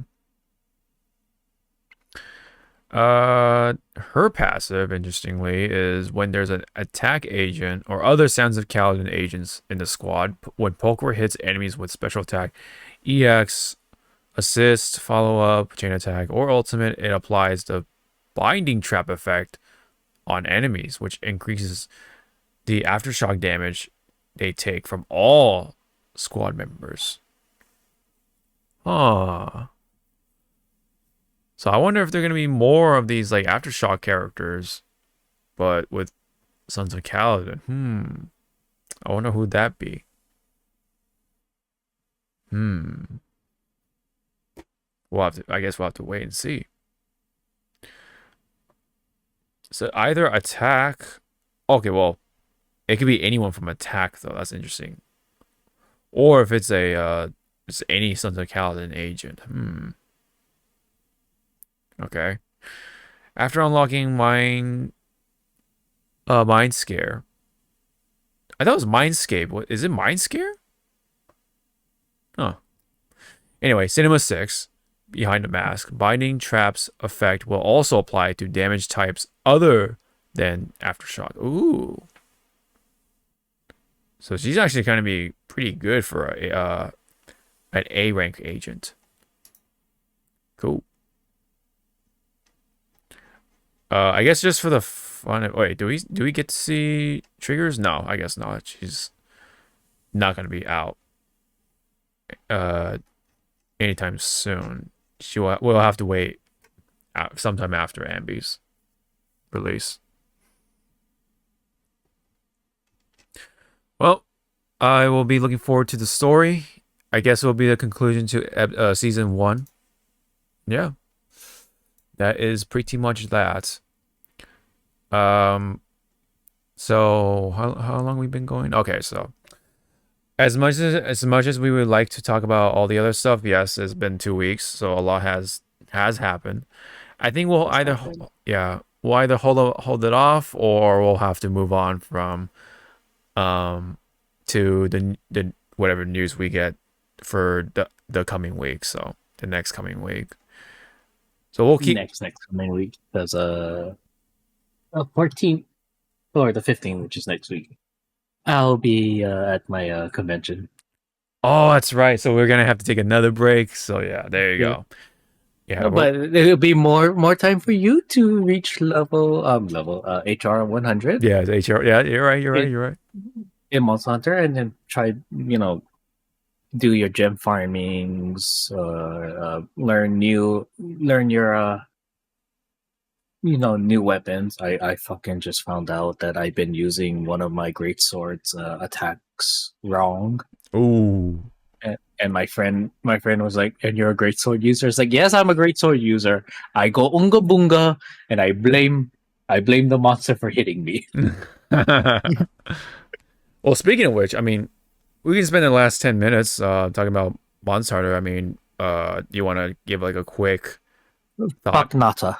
Fuck not. There you go. There's your quick one. Your quick one. And I hate that kid. Yeah. They want to push him down into a ditch where also the handler from fucking World is. Mm-hmm. It's like, what are you in here for? I almost destroyed the entire world by touching shit. Yeah. I do like how they are doing like hot fixes and stuff. Like I don't know if you saw it happen in your hunts when you were in the ice area. You can cause an avalanche, and it will either fucking kill your game? I Or saw a video that it was like constantly collapsing. like yeah, going like that. Yeah, and it actually So- was like hitting the monster over and over again. And Yeah. that's how like people were calling out other people, going like, "How are you able to kill this monster Mm-hmm. in like 1 to 2 minutes flat?" And then they saw it and it was like, ah, makes sense, but fuck you. Makes sense, but fuck. Um, longsword, I need to do a little bit more on the learning of longsword because the counter system is now foreign to me. Yes, I'm trying to also learn longsword, and the sheathing thing is cool, and but the counter thing, it definitely requires a bigger brain for that. For sure. It's more bigger brain, or it's just your timing of Yeah.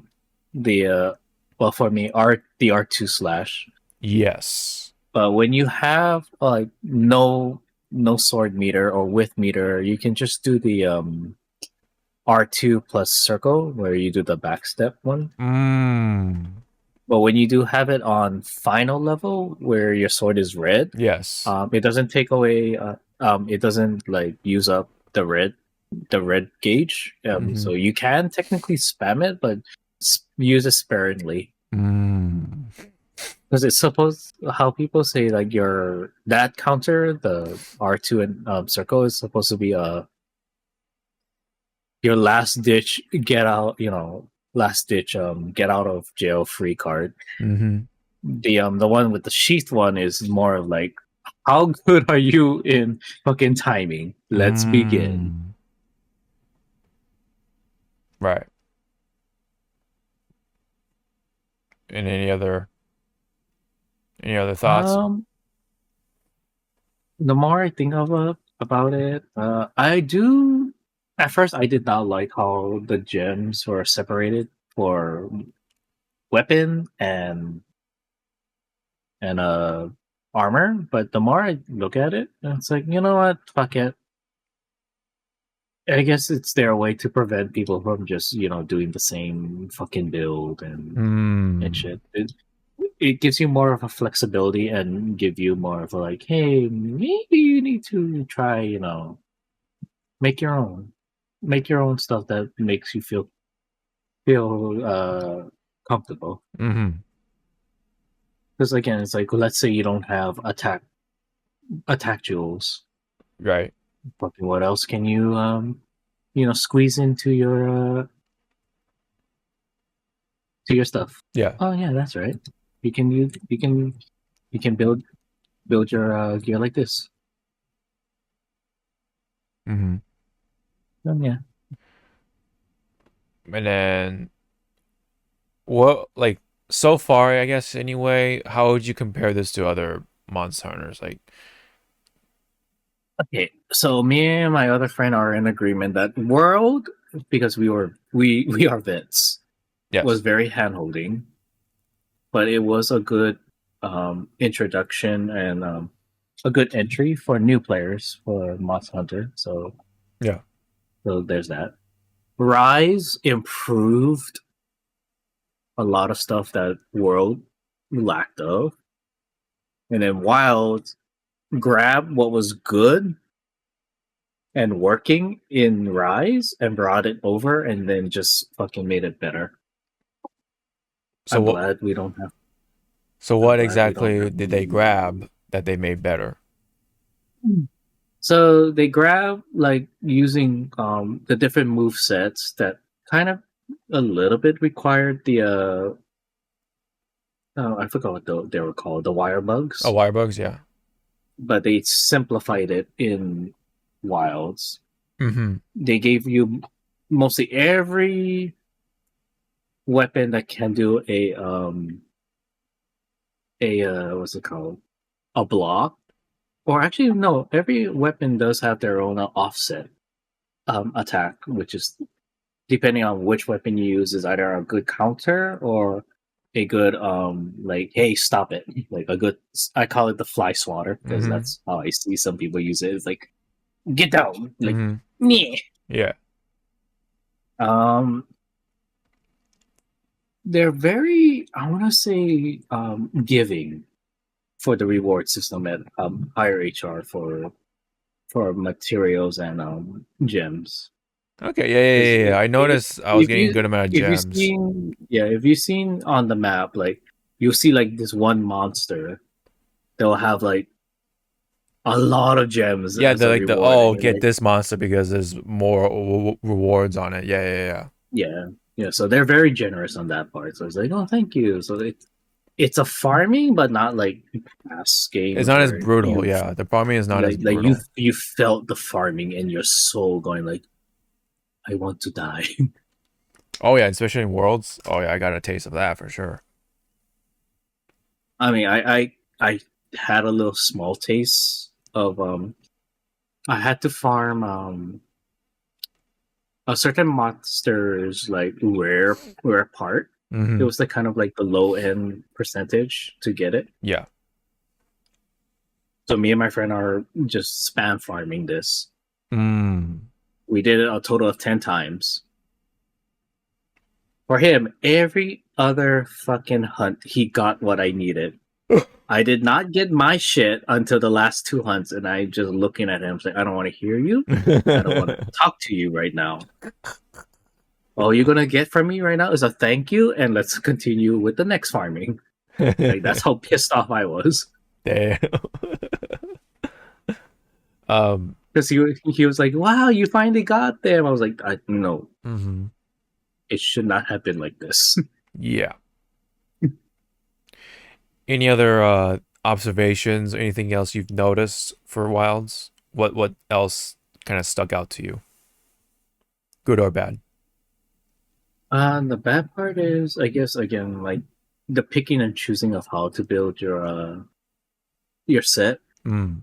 Like, yeah, you can go with the standard, crit or raw damage, but Yeah. it's more the essentials. Like, what do you give up so you can have this? Like, none of my sets have earplugs, so I'm fucking constantly getting roared at in the middle of a combo. Yeah. You Is have so you would want to have the doggo armor if you want to like a easy way to access to earplugs. it's either that or it's more of maybe more armor, which probably going to be the next big update. That you will have armor with like more slots, to Hmm. just Yeah. plug in stuff. And also, it's more like it's it's okay for now, but you kind of seeing like, wow, a lot of people are just running this set. This set as an overall like um flexible set. Hmm. But again, the game is still young, Yeah, so for sure. this is our optimal stuff. Yeah, it's only been about a good solid week, so Yeah, it's only been a solid. Oh, speaking of solid, apparently someone already hit 999, oh Jesus. and it's a Japanese player. So Of I'm like, course. Yeah. I was like, dude, he's like, congratulations, but open that door. And if you're in an apartment complex, go down to the ground floor and touch that green thing. It's called grass. I want you to also pluck the grass and put it in your mouth. Although to be fair, a lot of those places do not have grass. It's I concrete. know. It's like a concrete jungle out there. To be fair. But yes, go outside. Oh man, yeah. How do you like the focus system? Okay, the focus system is actually fun when you actually know how to use it to your Yes. advantage. So for a great sword, monsters behind me, charge, focus mode. Hey, Yeah. Yeah. Focus mode also you can have. I put it as a toggle instead of Yes. holding it. I need to So set that. Yeah. yeah, when I was like just start, looking up YouTube, like what's the best settings for all of this? The video I chose, the guy is like, the first thing he's like, put this on first. Why do you have it on hold? Ah. I was like, oh, I'm sorry. Oh, this feels much better. Yeah. Night. The focus mode is fun. Yeah. It's just that depending on what weapon you use, you're mainly using the focus mode as a kind of recentering, repositioning your visual peripheral. Yeah. Peripheral. Yeah. Like for my greatsword, like if I'm using it as a repositioning. Like, oh shit, he's right behind me. Okay, I got it. You I can don't yeah. You use can it. just tap it, I think, and it'll like snap to the monster. If you have the lock on or whatever, you can like snap Yeah. to or whatever your hunter is looking at, it'll reset the camera, so you can use that as a means, right? And because I don't use for great, so I don't use the focus. Like, I will destroy the wound. Yeah, really? Huh? Because as a great sword user, you're mainly there to cut off limbs and do the old big damage. To me, it's like you let the other people, Do that? Okay. do the wounds, or if you have a long sword user, they just do fucking helm break and then they do the flourish, and that's how they break big stuff. Oh, and that's Yes. the other thing. Long sword still broken with the paralyzing shit. Yeah. I witnessed firsthand. So I'm gonna wait and go like, you know what, this is well deserved. I'm waiting for that nerf. And I'm not gonna be mad at it. I'll be like, you know what, this was coming. Yeah. Mm-hmm. Like to have 4 long swordsmen with paralyzing on one monster, that monster's not gonna leave area 1. You'll be like, I'm paralyzed. A few seconds later, I'm paralyzed again. Mm-hmm. A few seconds later, why? Mm-hmm. Yep. No turns for you, mister. You're gonna learn today. Do not, let's go. Mm-hmm. So you're only using great sword, or have you used other weapons? Okay, so again, main weapon is great sword, Yes. but long sword I'm dabbling in. I'm now relearning switch axe, and then I'll probably maybe down the line after I feel comfortable. I'll probably do maybe heavy bowgun. Okay. See, I want to say I am a hammer main, but halfway my low rank stuff, I actually switched over to sword and shield, and then Oh yeah, nothing wrong going with sword and shield. Mhm. Yeah, and then then- yeah. Oh, sorry, what were you gonna say? Oh, I was gonna say, I wish there was. I know this is bad for saying that, but if there was gem trading, I would give up this fucking level 3 gem that I have, which is perfect for Sword and shield. hammer users. Oh, hammer. Okay. It will give you max slugger and 1 point in KO. So it's like, I don't Oh, need this. I wow. don't fucking use it. It's like, here, you want this shit? God But then my damn. friend was like, why don't you make a hunting horn for it? I was like, you're right. No, I do not want to give this out anymore. Damn. My process.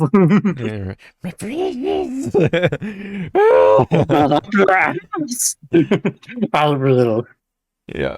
and grind it. Yeah.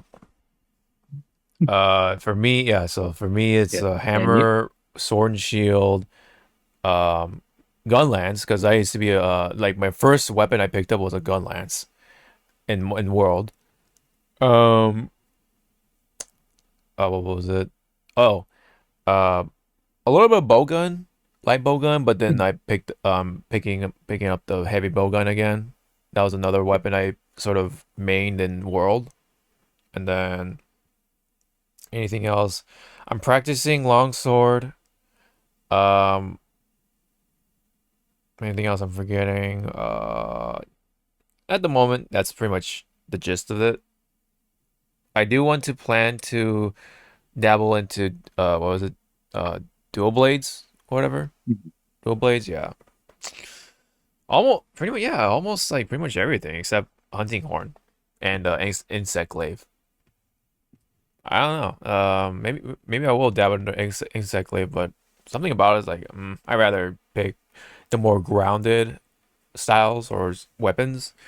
That's why I like using gun lance because it's just like it has that nice heavy thing. Like yeah, I'm slow as fuck, but I love the blocking and just like the big hits that it does, like with the we call it the worm spike and then the big worm fire, like boom, it's just so I like it. And then the shots, the shell shots, whatever you call them, I like that part too. It's just so cool. I don't know. I feel like a Gundam whenever I use gun lance. You feel like you're like a mecha. I don't know. That's just me. But oh man, during Rise, Gunlance was ridiculous, man, because the blast dash. That shit was so funny for me. I use that as a means to dodge. It was like this is ridiculous. That's why I actually really like Rise for what it was. Same with the hammer. That hammer was so brain dead in that game. It was so fucking brain dead. Like I mean, hammer is already kind of brain dead, but that game made it way more fucking brain dead, in my opinion. Um, so yeah, those are the weapons I'm messing with. Most are pretty fun for the most part. I do notice some of the new things with each weapon, especially with Gunlance. I like the new moves that they added for Gunlance, so that's a W for me. I don't know if they did anything new. Oh no, okay, they did for something new for Hammer. They have the mighty swing, or whatever you call it. Like he just you like spin the fucking hammer like, "Ugh," and then he just boom like that.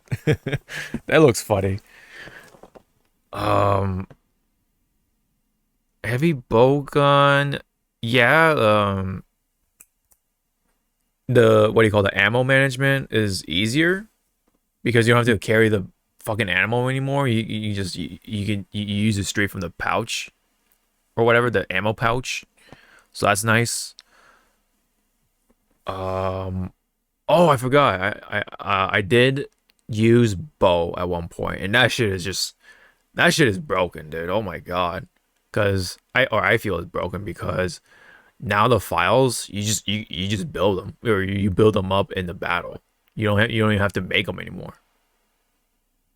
That's only the you only have to manage for bow guns for the ammo, but the files it's ridiculous, right? And then you still have the what do you call the big shot, but then now you have the tracker shot, and then you like, and then all it's ridiculous. Yeah, but it's fun. But damn, that shit's ridiculous. I don't know. Have you ever used bow? Or okay, but do you feel that way though? Like the bow is kind of ridiculous in this game. Hmm. Um. So yeah, I mess with that too. The bow, the focus system I do like because especially when you have a specific weapon fighting against a specific monster, a lot of times that's a bad matchup because of how some monsters' heights are kind of like they're high off the ground or low on the ground, right? But when you're fighting someone like a Rathian or someone who has a high um well, I'm gonna say it, a high up like tail or butt, you can't reach with like a sword and shield, for example. Previously because you can't, there's no like good attacks that hit up. So that's why at times I just go with the gun lance because you can just constantly just keep poking up. But with the focus system, I can actually now aim up and attack the tail and stuff.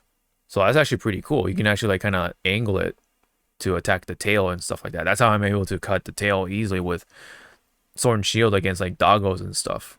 And of course with the Rathians and whatever, Rathalos or whatever. Now when it comes to Anjanath, that's kind of a different story-ish, but even then, it's still a lot easier. So I like the focus system. I do also like to do the focus, what do you call? Like you poke the wound and then they do the thing. They do the animation thing. Yeah. I'm just gonna call it focus attack. So I like that. It's pretty cool. The sling thing, is there do all weapons use just the what do you call it, the sling at all or the grapple hook at all? Because the only one I can Oh, so there are special animations for the slingshot to bring you close to the monster. So yeah, I know the hammer can do that. yeah, the hammer can do that. Great sword's offset, if it connects correctly, it'll shoot and bring the hunter closer to smash. Interesting. Dual blades have an offset that actually makes them circle and then shoot and then make a big like anime like coming around town for a second pass. Mm-hmm. Okay. So not all of them use them, but there are a good number that do. Okay. They're good, like but these are the ones that I've witnessed. I haven't like seen like other. I don't think Longsword has. I don't think so I think either. I think Longsword is just like I will be Virgil. I am Virgil. I am the storm that is approaching. Pretty much. Yeah.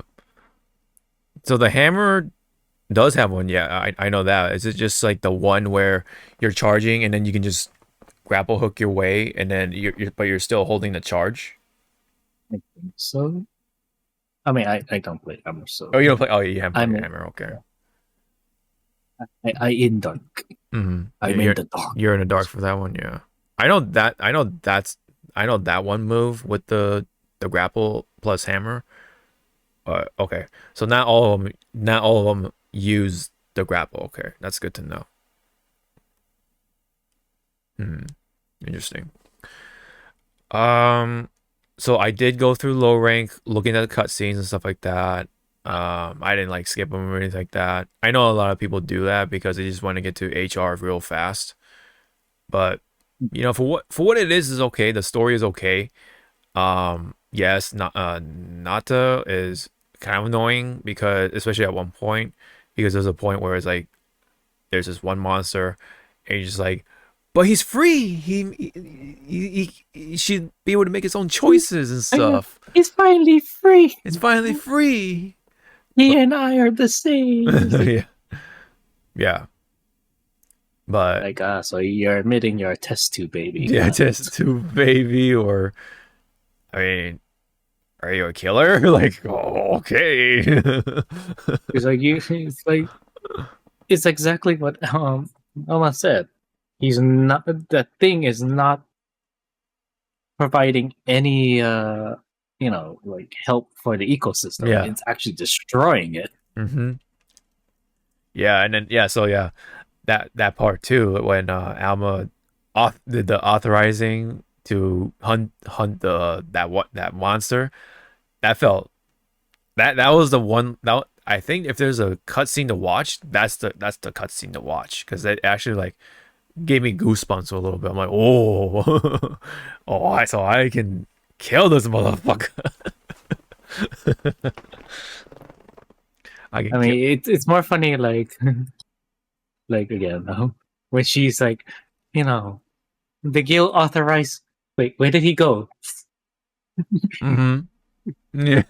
Like, I'm already there, bitch. You don't need to tell me. I want to find that meme. Hold on. Oh, right here. Yes. The The Giga chatification of Alma is so funny. By the order of the guild, I authorize you to cut its ball. Oh man, that's funny. No. Nice balls. No balls. Oh, I love the stickers. So the one with Emma, I have her saying like it's time to pound you. No. Oh man. Oh, speaking of the characters, you know who's the best character? I think the best character is fucking Rove. I love. Rose is such a fucking like he's like in danger, but he's like, so this is my life now. This is my fate now. I will leave it all to fate. If I get saved, then that will be a blessing. If I don't get saved, oh well, it's just the universe continuing on. Mm-hmm. Yeah, I did play it in Japanese, so it's like funny in its own right. hearing Rove just talk whenever he's on the screen is so funny. Yeah, I forget. I need to find that tweet again. Like someone was like, "When Rove talks, you don't say shit. Yeah. You put down the controller and watch." Yeah, you don't skip. Yeah, you don't skip for Rove. He could be talking about something stupid, and you'll be like invested in it. Mm-hmm. Oh yeah. He's such a character, man. It's so funny. I was like, And then someone's yeah. like, imagine he had the voice. He had Sid's voice from FF16. I'm like, do you know how many people are just not gonna fucking want him to die again? Yeah. So yeah. Alma right now is getting some memes going. I think that's pretty funny. There was one more. Oh, yeah, it's the same one. It's with the weed or the marijuana or whatever that shit is. Hunter, the guild authorizes you to hit that shit. Oh man. No, but to be fair though, that when she said that line, it felt really good. I'm like, okay, I'm revved up and all that stuff. But if I'm being honest, Arkveld fucked me up so many times in comparison to the other monsters. Yeah, and then, well, I guess I should say this too. I felt like he was harder than the last boss. The final boss was kind of a joke to me. I don't know. What any comment on that or? No, I really cannot comment because again, we're still a young age for this game, so we don't know what truly is the Yeah, you're right. The final boss and for low rank, I'm gonna say. for low rank. Yeah. And yeah, we don't have a Elder Drake You're right. for now. Well, I thought about that too. I'm like, where the Elder Dragons at? Wait a minute. Are the Leviathans considered as Elder Dragons in this game or no? No. Okay. No. Okay. They're just a species. They're just a species. Okay, got it. Okay. Yeah, because I thought it was kind of like a different term for each game. So like, okay, so World has the Elder Dragon, and for this game has Elder Dragon is a thing that's been constant. it's a constant. Okay. So Leviathan, is that all? Has that been a something? In Leviathan's been around since I want to say. Okay. I'm trying to remember if Monster Hunter 2. Nope, it's actually from Try because our very first Leviathan was Lagiacrus.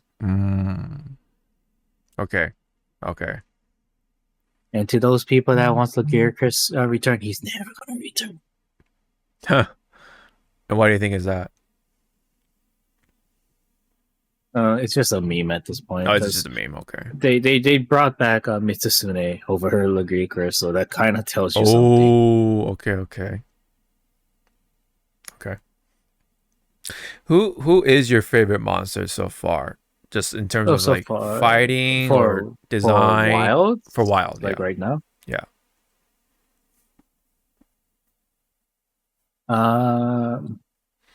It's one of the monkeys, Oh, and no, it's not fucking Kangalala or Langoga. It's actually a Jarakan because he looks like fucking Son Wukong when you're fucking fighting that's his yeah. ass. I thought that's where you're gonna say yeah, because that one looks pretty cool. But yeah, the farting monk. I just wish there were more artwork of him, but it's okay. I can deal with the Ray Dow artworks.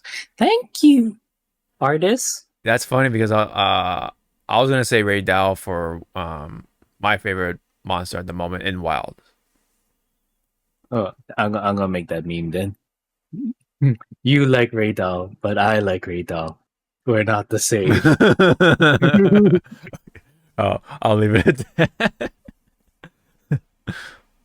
But no, I mean, it looks really cool when it's like fighting and stuff. So I mean, I like the when it like opens up and it like fires like the freaking lightning blast and all that shit. It's pretty cool.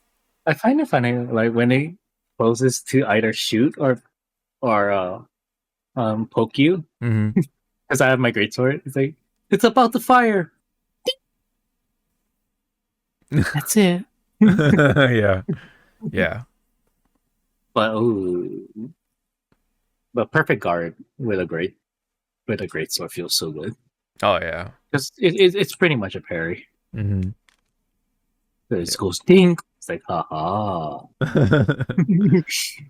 Yeah. It's like it's my turn to whack you. Mm-hmm. Oh yeah. I think well I don't know if Faka picked up the game yet, but he from what he's able to see, because he's kind of in the process of moving still. He actually moved to Georgia not too long ago. So he when he saw Arkveld, like I don't know if he saw like for somebody's stream or whatever, he calls him two chains. Oh yeah, Two chains? not wrong. Yeah. Yeah. I hate that motherfucker, man. He's just I can't wait to get back on HR and see him again or whatever. So I got a few words. I got I got a few words with him. Who else? Who else is kind of possibly cool? No, I think Ray Dow. I think Ray Dow. I do like him. And then I noticed there's the two octopus looking ones. Are they new or no? Yeah, they're brand new. Oh, they're brand new. Both of them or Yep, both of them. okay. Oh, okay, interesting. I think one of them was like Zoo or something. Zoo. Hmm.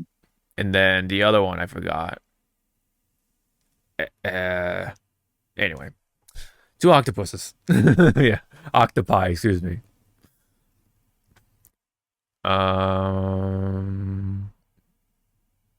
Yeah. I know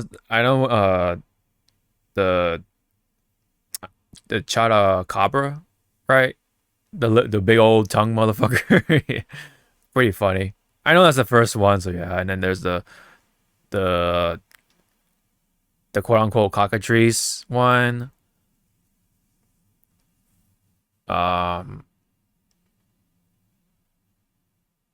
And then I forgot the name for the it's basically like a fire chicken.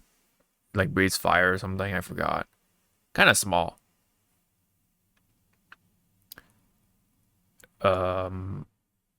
There's that one.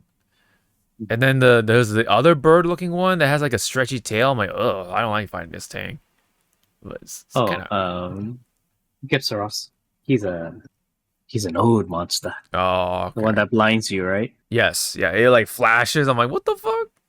This shit's annoying. Yeah, I love seeing like new. Sorry, I'm gonna put you in that small category. Yeah, Newbies. yeah. The It's like, newbies, yeah. The first timers. like, Mhm. like, look at the bright light. What? Ah, yeah. You did the whole fucking iCarly fucking beam. Yes, yeah, yeah, yeah, yep. Pretty much, pretty much. Yeah, I got my taste of fighting that thing. That thing's annoying as well. It's fucking. I don't know. I get the heebie-jeebies, man, because of that. I don't know. Is it maybe something about the tail? I don't know, man. Is it that stubby little tail and it just? Wait till you fight if they bring it back, and you can look it up later. A Kezu. We'll look up a Kezu for Monster Hunter. Wait till you if that thing comes back, then your nightmares will begin. Oh God. And there are instances that thing knows how to smile, so just keep Ugh. that in mind. Ooh. What Yeah, else? that's it. Oh, what do you think of the UI? Because I heard people complaining about the UI stuff.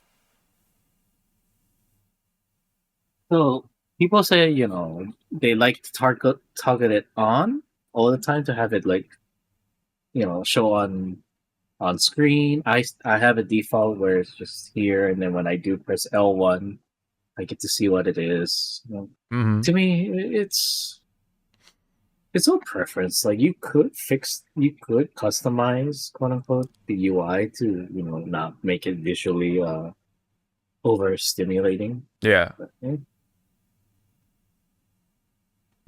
Interesting. Oh, I forgot to ask. How is it performing on on your PlayStation? Base PS5. Yeah, base PS5. So I chose the option because there's performance, and then there's the Graphics graphics, balanced. and then balance. I chose balance, so it Oh, how's runs it? fine until Oh. that fucking like scene happened of the avalanche, and I'm like, Oh, whoa, yeah. this looks like my PS5 is turning into a fucking PS3 right now. Yeah. To which I wonder how, like, because some people are still saying like, I have this high end PC rig. Why is it running shit? It's like it's not really optimized for it. Mm-hmm. Calm your ass. It's like that. Calm your ass. Yep. Oh, So my last thing. yeah. Like as for a base PS5, it runs well. Yeah. It probably runs better on a fucking PS5 Pro, but I'm not gonna throw $800 for a new fucking console plus an extra 200 for the disk drive. No, right? Like, oh my God. I mean, if I win it, then maybe I'll be like, okay, Yeah, the I'll throw that giveaway, extra yeah. 200. Yeah. But to just buy it outright, it's like no. I'm So good. I'm one of the individuals who got on the PC, and I have a mid-range to what do you call it, a budget build, pretty much. Well, It does its job. it does the job. However, you have to do your own little work to fix the PC version, which is kind of sad because, dude, you're paying fucking $70 for the game not to be optimized on PC. It's fucking ridiculous. A lot of the Which go ahead. Yeah. I know it sounds bad to say it out loud, but I'm sorry. Like to me, when it came to Monster Hunter on PC, I want to say the PC was more of the low priority of optimizing Yeah. than the console, because for Monster Hunter as a whole entire franchise, Yeah. it was mostly consoles first, and Yes. then handheld. Yes. So guess where the love is gonna be focused on. Right. Right. It's gonna be the console. PC is kind of, I know it's bad to say, but you got to kind of look at it realistic. I mean, again, it's probably not the right word. It was pretty much an afterthought, Mm-hmm. and also they were trying to make sure everything released at the same time because they didn't want another Monster Hunter World crisis where here's console first, we're gonna wait like I think it was like a year or A so. whole like Here's the yeah. PC version. It's like, oh, wow. Same with like Rise. It was on the Switch first, and then it came to PC and all that. Yeah. That so I unfortunately was not able to run it. I mean, I could have run it like if I was okay with like lower frames and all that stuff, it could have gotten the job done. But yeah, there are times where was it really got heavy, and I luckily was able to find a fix for it, which is basically one, you download the mod engine called RE Frameworks, which is all have been used for other Monster Hunter games with Rise as well. And then what you do is download something called DLSS Swapper. DLSS is basically NVIDIA's frame generating thing, where it uses an algorithm to smooth out the pixels and frame rates for like lower end builds and stuff like that. Basically, it uses an algorithm to help make it a smoother experience. Kind of like how if you were to watch something in 1080p or something, or 4K, or you try to blow it up in 4K or up to 4K, it uses that sort of similar algorithm to make it more, clear image, all that stuff. Kind of the same concept here. So the DLSS that comes with Monster Hunter Wilds is like old, so you have to do the work to update it yourself or swap it out. And it's not that hard, granted, but still, like the fact that you have to go out your way to like do that yourself instead of, well, I don't know, the fucking people who made that game in the first place. It's like, come on, man.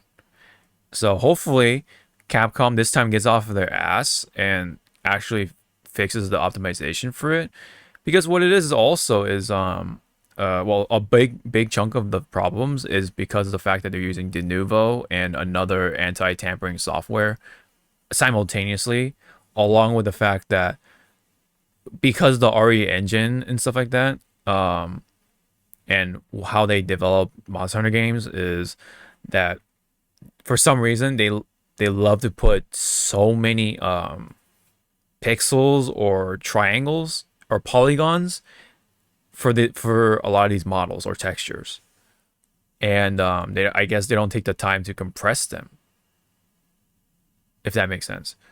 So that's why even if the game doesn't look like as good as a lot of those polygons are being used, it's just like it just runs like shit because at times because of it. But and of course they don't fucking take the time to compress them, and that's why all that in combination creates this problem. But yeah, one of the huge issues is the fact that they're using Denuvo, which is infamous for just making games run like shit. Same thing happened with Dragon's Dogma 2, to be clear.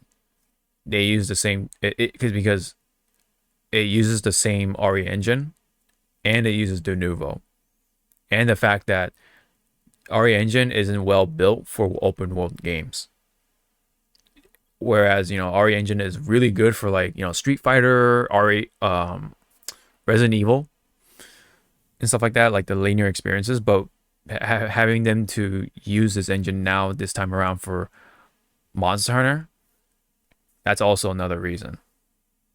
Maybe eventually they'll get it, or they'll get it down. But yeah, it's just a lot of these issues are combining to this one big issue for optimization. But swapping out the DLSS does solve, I would say, 80 to 90% of the problem. But the fact that there's so many. You still have the same amount of polygons in the game, which is why it's still chugging here and there. So they need to just compress it, refine it, optimize better for across all PCs. Only higher end PCs are able to run it more decently, I would say. Even I heard even like people who have the high end PCs are still having problems running Monster Hunter Wilds because of the lack of optimization. I heard what's his face, Max was complaining about it. I mean, did you catch that? Am I correct on that? Yeah, so he had to download like other stuff to just make it run a little bit smoother. There is this weird color palette for base Monster Hunter World that looks kind of unpleasing to the eye, so he downloaded that to make it look a little bit more eye pleasing. Then it's the fucking camera. Holy crap! Yeah, the camera is also pretty bad too. It's like, I understand, yeah, you want to see the monster stuff, but I don't need to see it. You know, I don't need to see its pores. Yeah. I don't need to see his ass crack. I can find that by myself, sir. I have sources. Yeah.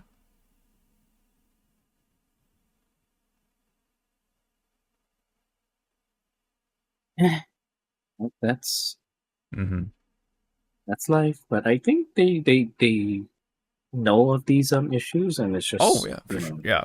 No, they're they're not doing they're not gonna do the hot fix. They're gonna actually do like a big ass, like, here's a fucking update, like a big ass patch. I hope so, because you're funny that you mentioned that, because they're definitely aware of the PC optimization shit, because they had the audacity to say, "Oh, update your drivers." It's like, bro, that's not how it works, man. You gotta. That's on your guys' end. Like, what the fuck? What's that gonna do? You know. So that's why we all had to do pretty much a DLSS swap, all that fun stuff. I wonder what Max did to fix his problems. Maybe it might be the same shit for all I know, but yeah, that's generally the popular fix, and that's what did it for wonders for me. Although still, even with that, I have to turn off all the other like bull crap, like what was it, like, oh yeah, motion blur and like ambient ambient lighting, and like ray tracing is another one. Yeah, all that bull crap, just for it to run 60 frames a decent amount of times. Like there's still moments where I hit like 50 to 40 frames in certain areas. And it's funny, it's kind of deceiving when it comes to the benchmark test, because I know that they only let you test it in the desert. But as soon as I hit the forest, my frames were just dying. And then without the fix, of course. This was like my day 1 or day 2. And especially by the time I got to the lava area, oh god, save me. Yeah. May God have mercy on my soul. Jesus Christ. No, welcome to hell, bitch. Yeah, pretty much. It was pretty much hell. All right. So, anyways, other than that, though, I mean, I think that's the only big issue I have with the game. Other than that, the story's okay. It's kind of just there, but you don't really play for the story. You play for the monsters, the hunts, yes, the hunts, and then so the core game of itself is pretty fun. It's pretty solid. I like the focus system. The UI navigation is okay. Building armor and all that stuff is any other experience. Just fix the optimization and frames and all that stuff, and I think you know, they have themselves a pretty easy 9 out of 10 game there, you know.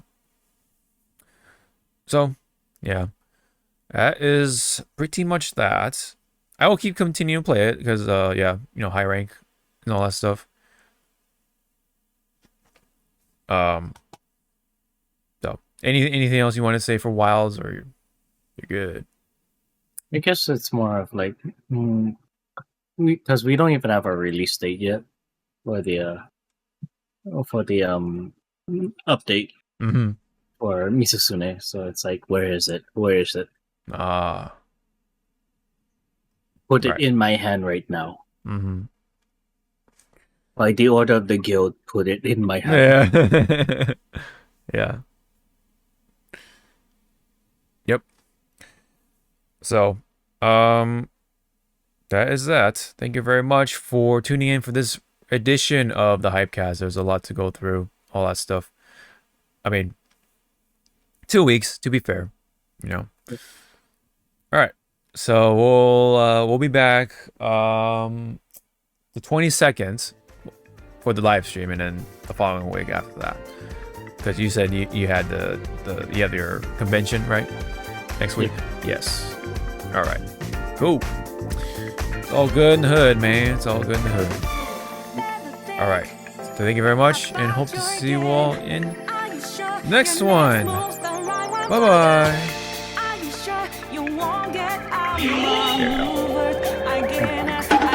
I am too.